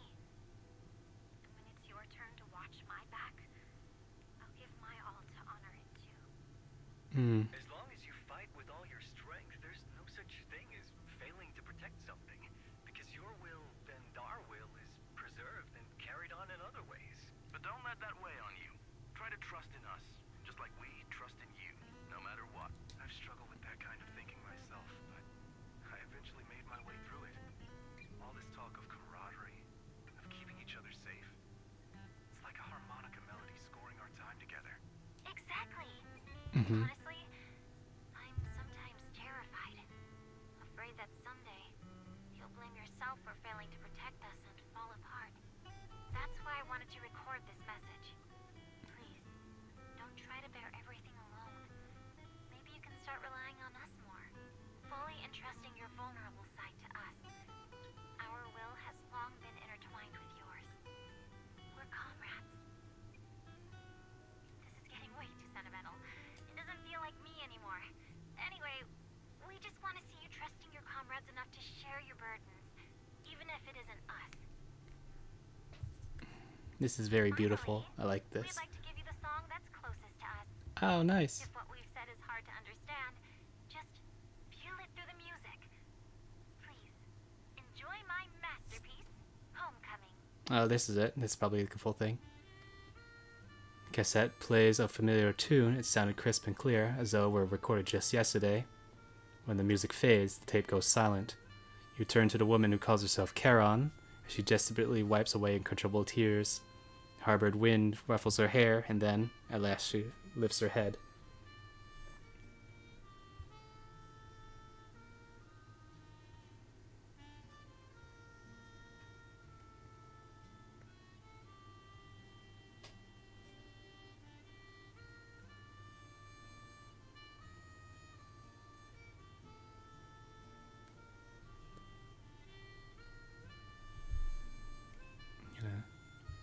Huh? Proxy, do you remember? I was once terrified of seeing the look on their faces. Yes. Can you see them clearly now? Oh, please. Yes. There they are. Crystal clear. As if I've returned to the exact moment of parting. There they are. You can see the crystals forming on them. So this is our last glance. This is the answer you wanted me to find. Thanks, guys. For everything. Oh, it's so sad. After meeting with Nathan, you spend a long time with Charon at Port Elpis, letting the sea breeze wash over you. You don't say a word, because you both know it'll soon be time to part ways. As the temperature begins to cool, you head back to 6th Street with her. Proxies. No. Lies. Belle. I've troubled you two a lot these days with my personal affairs. Words can't describe what you've done for me. It's no trouble at all. To be honest, Belle and I have been a bit lost lately because of some personal matters. Yeah. We've learned a lot from you. Exactly. We got something out of the experiences we shared. At the very least, it's brought us clarity. I guess our wills have always been aligned, haven't they? Yeah. When I was trapped in self-doubt, unable to get out, I'm glad you were there with me. You're right. We've already entrusted our backs to each other as comrades. And because of that, because we are comrades, please, hear me out. Maybe you've already noticed. I'm sorry, but I've been keeping something from you. Charon isn't actually my code name. Yeah. As I mentioned before, Charon was my captain's code name. When I met both of you for the first time, I didn't want to tell you my code name, because I thought someone who couldn't protect their squad mates had no right to one. So I lied. Captain Charon was an orphan like me, with no family to mourn her. Oh. I've been using her code name, because I may be the last person in the world who still remembers her. But I understand. That's why we didn't see anything from Charon. Moving forward, I remember to stay. behind a lie. My true code name is... Stop her from continuing. You don't have to tell me right now. At the harbor, Nathan spoke to you privately. Was he offering you a chance to return to the Defense Force? Yes. He said he still has a friend in the Defense Force who's currently forming a new squad. And if my goals align with theirs, I could consider joining them. So, what's your decision? Where will you go next? After everything that's happened, I think I do share the same goal as that friend of his and the new squad they're building. So I'll head back to the new Eridu Defense Force and keep chasing my new goal with a new team. And your goal is? Your new goal. Are you going to look further into the fall of the old capital? Yes. Okay, yes. With Grim Vulture has made me realize this should be the true form of my vengeance. I'll uncover the real culprits behind the old capital's fall and make them pay for their crimes. If the ferryman who leads me to the truth is the price, I'm willing to wager my life. That's Charon for you. I have a gut feeling the masterminds will reveal themselves again soon, to protect the city my comrades cherished and sacrificed their lives for, I won't allow such a tragedy to happen again. By letting the will to protect guide my hatred, I now have a clear aim toward the truth. Exactly why we can't be completely honest with each other right now. That's what I thought. If that's the case, then for now, we probably shouldn't learn your true code name or lean on each other too much. Are you saying we're on opposite sides? No, we might walk different paths. Those paths will lead us to the same destination. It's just that, for now, we can't say any more than that. That's why, I guess, that's why we don't really keep in contact with Trigger after this. To be honest, after facing an enemy as ruthless as Grim Vulture, we're reminded of our own powerlessness. Watching you fight back, almost losing your life to a bullet, that feeling, we're nowhere near strong enough to protect you, and we're not strong enough to open up about our pasts either. Sorry. Without a second thought of hesitation, Karen takes hold of each of her hands and brings them together at her chest. If this is your slightly selfish principle, I'll respect it. You were once my proxies, and I'll keep this memory locked away as something I cherish. If, as you say, our destination is the same, then we should continue on our separate paths, striving to grow stronger.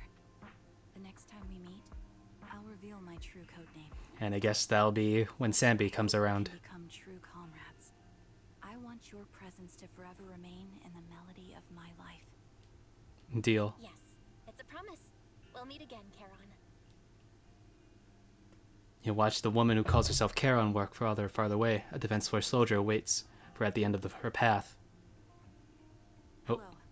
I'm the sniper Ooh. from the former Liar Are you Squad of Captain the Seed? Division, recommended by Captain Nathan, originally of the new Eridu Defense Force's Obsidian Division, Impera Squad. Ah, I heard about you from my superior.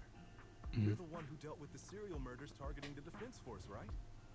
Well, the new Eridu Defense Force is ready to welcome you back. Let me confirm a few details before taking you to base. Which squad are you applying to join? And did you have a code name during your previous service? I'm applying to join the Obsidian Division's Oval Squad. As for my code name, Trigger. I was Trigger of Liar Squad. There it is. There it is. Nice. Things have come to an end, Bill. Do you think we'll ever see Charon again? For sure. Yeah, I'm sure too. So we must grow and get strong and gain greater power. To face any crisis when we reunite with her. We must hear her real code name. Exactly. However, after hearing the connection between Charon and Grim Vulture, can't help but feel a bit sad. Two people with the same fate ended up working completely different paths, becoming enemies. Bill, if we also encounter enemies we once experienced the same fate, but now walk completely different paths with opposing goals, forced to be enemies, what would you choose to do? I will seek mutual understanding with them. That sounds like something you'd say, Bill. If that time ever comes, let's seek mutual understanding with each other's party, with the other party together. Phaethon should face everything together, right? And after everything has happened, I'm feeling a bit tired. You must feel the same, right, Bill? Well, we'll get more and more commissions with Shepard from now on. How about we take a short break while we can? All right. Oof, that was a long one. But it's all done now. That was rather good. That was a really enjoyable story. Goodness. Okay. Got quite a number of polychromes here. Hollow 0 point calibration.